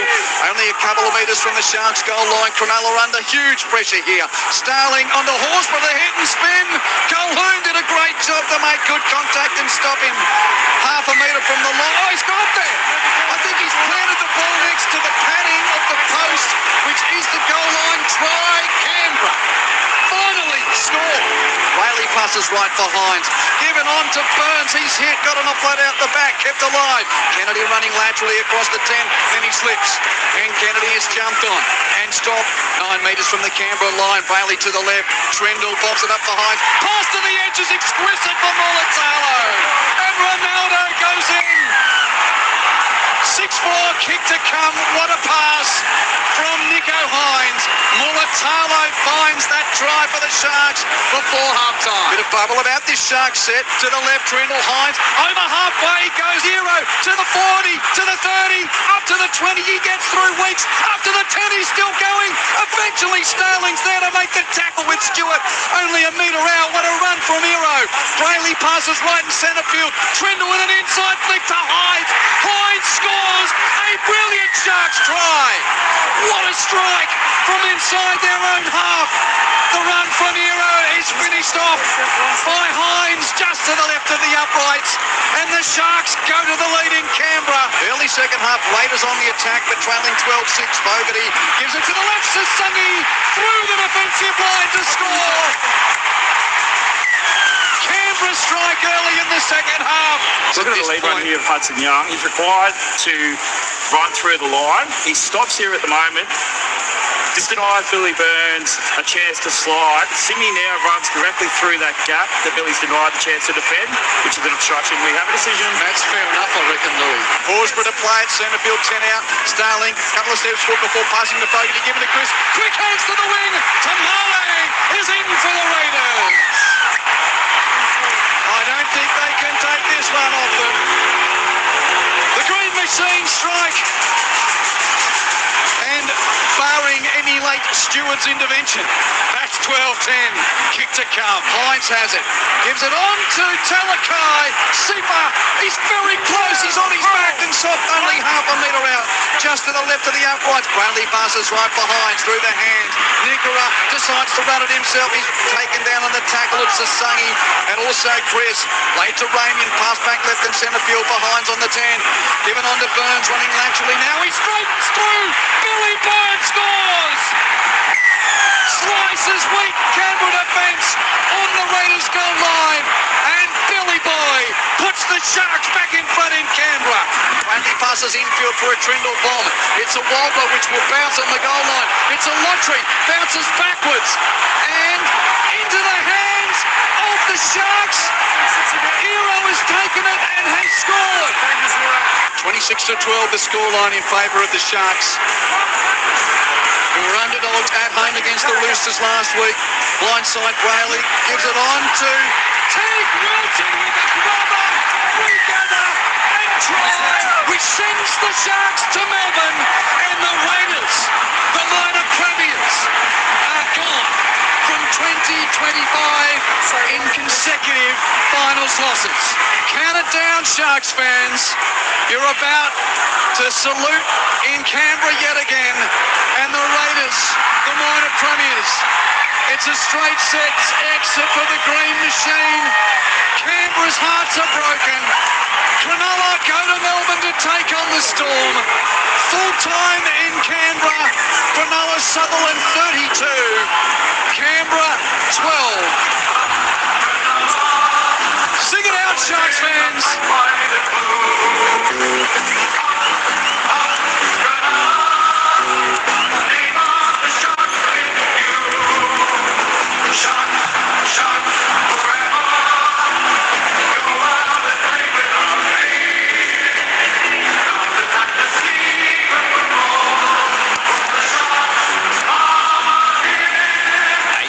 Sports coverage of the 2025 NRL Final Series. On your radio, ABC Sport Digital Radio. And on the ABC Listen app.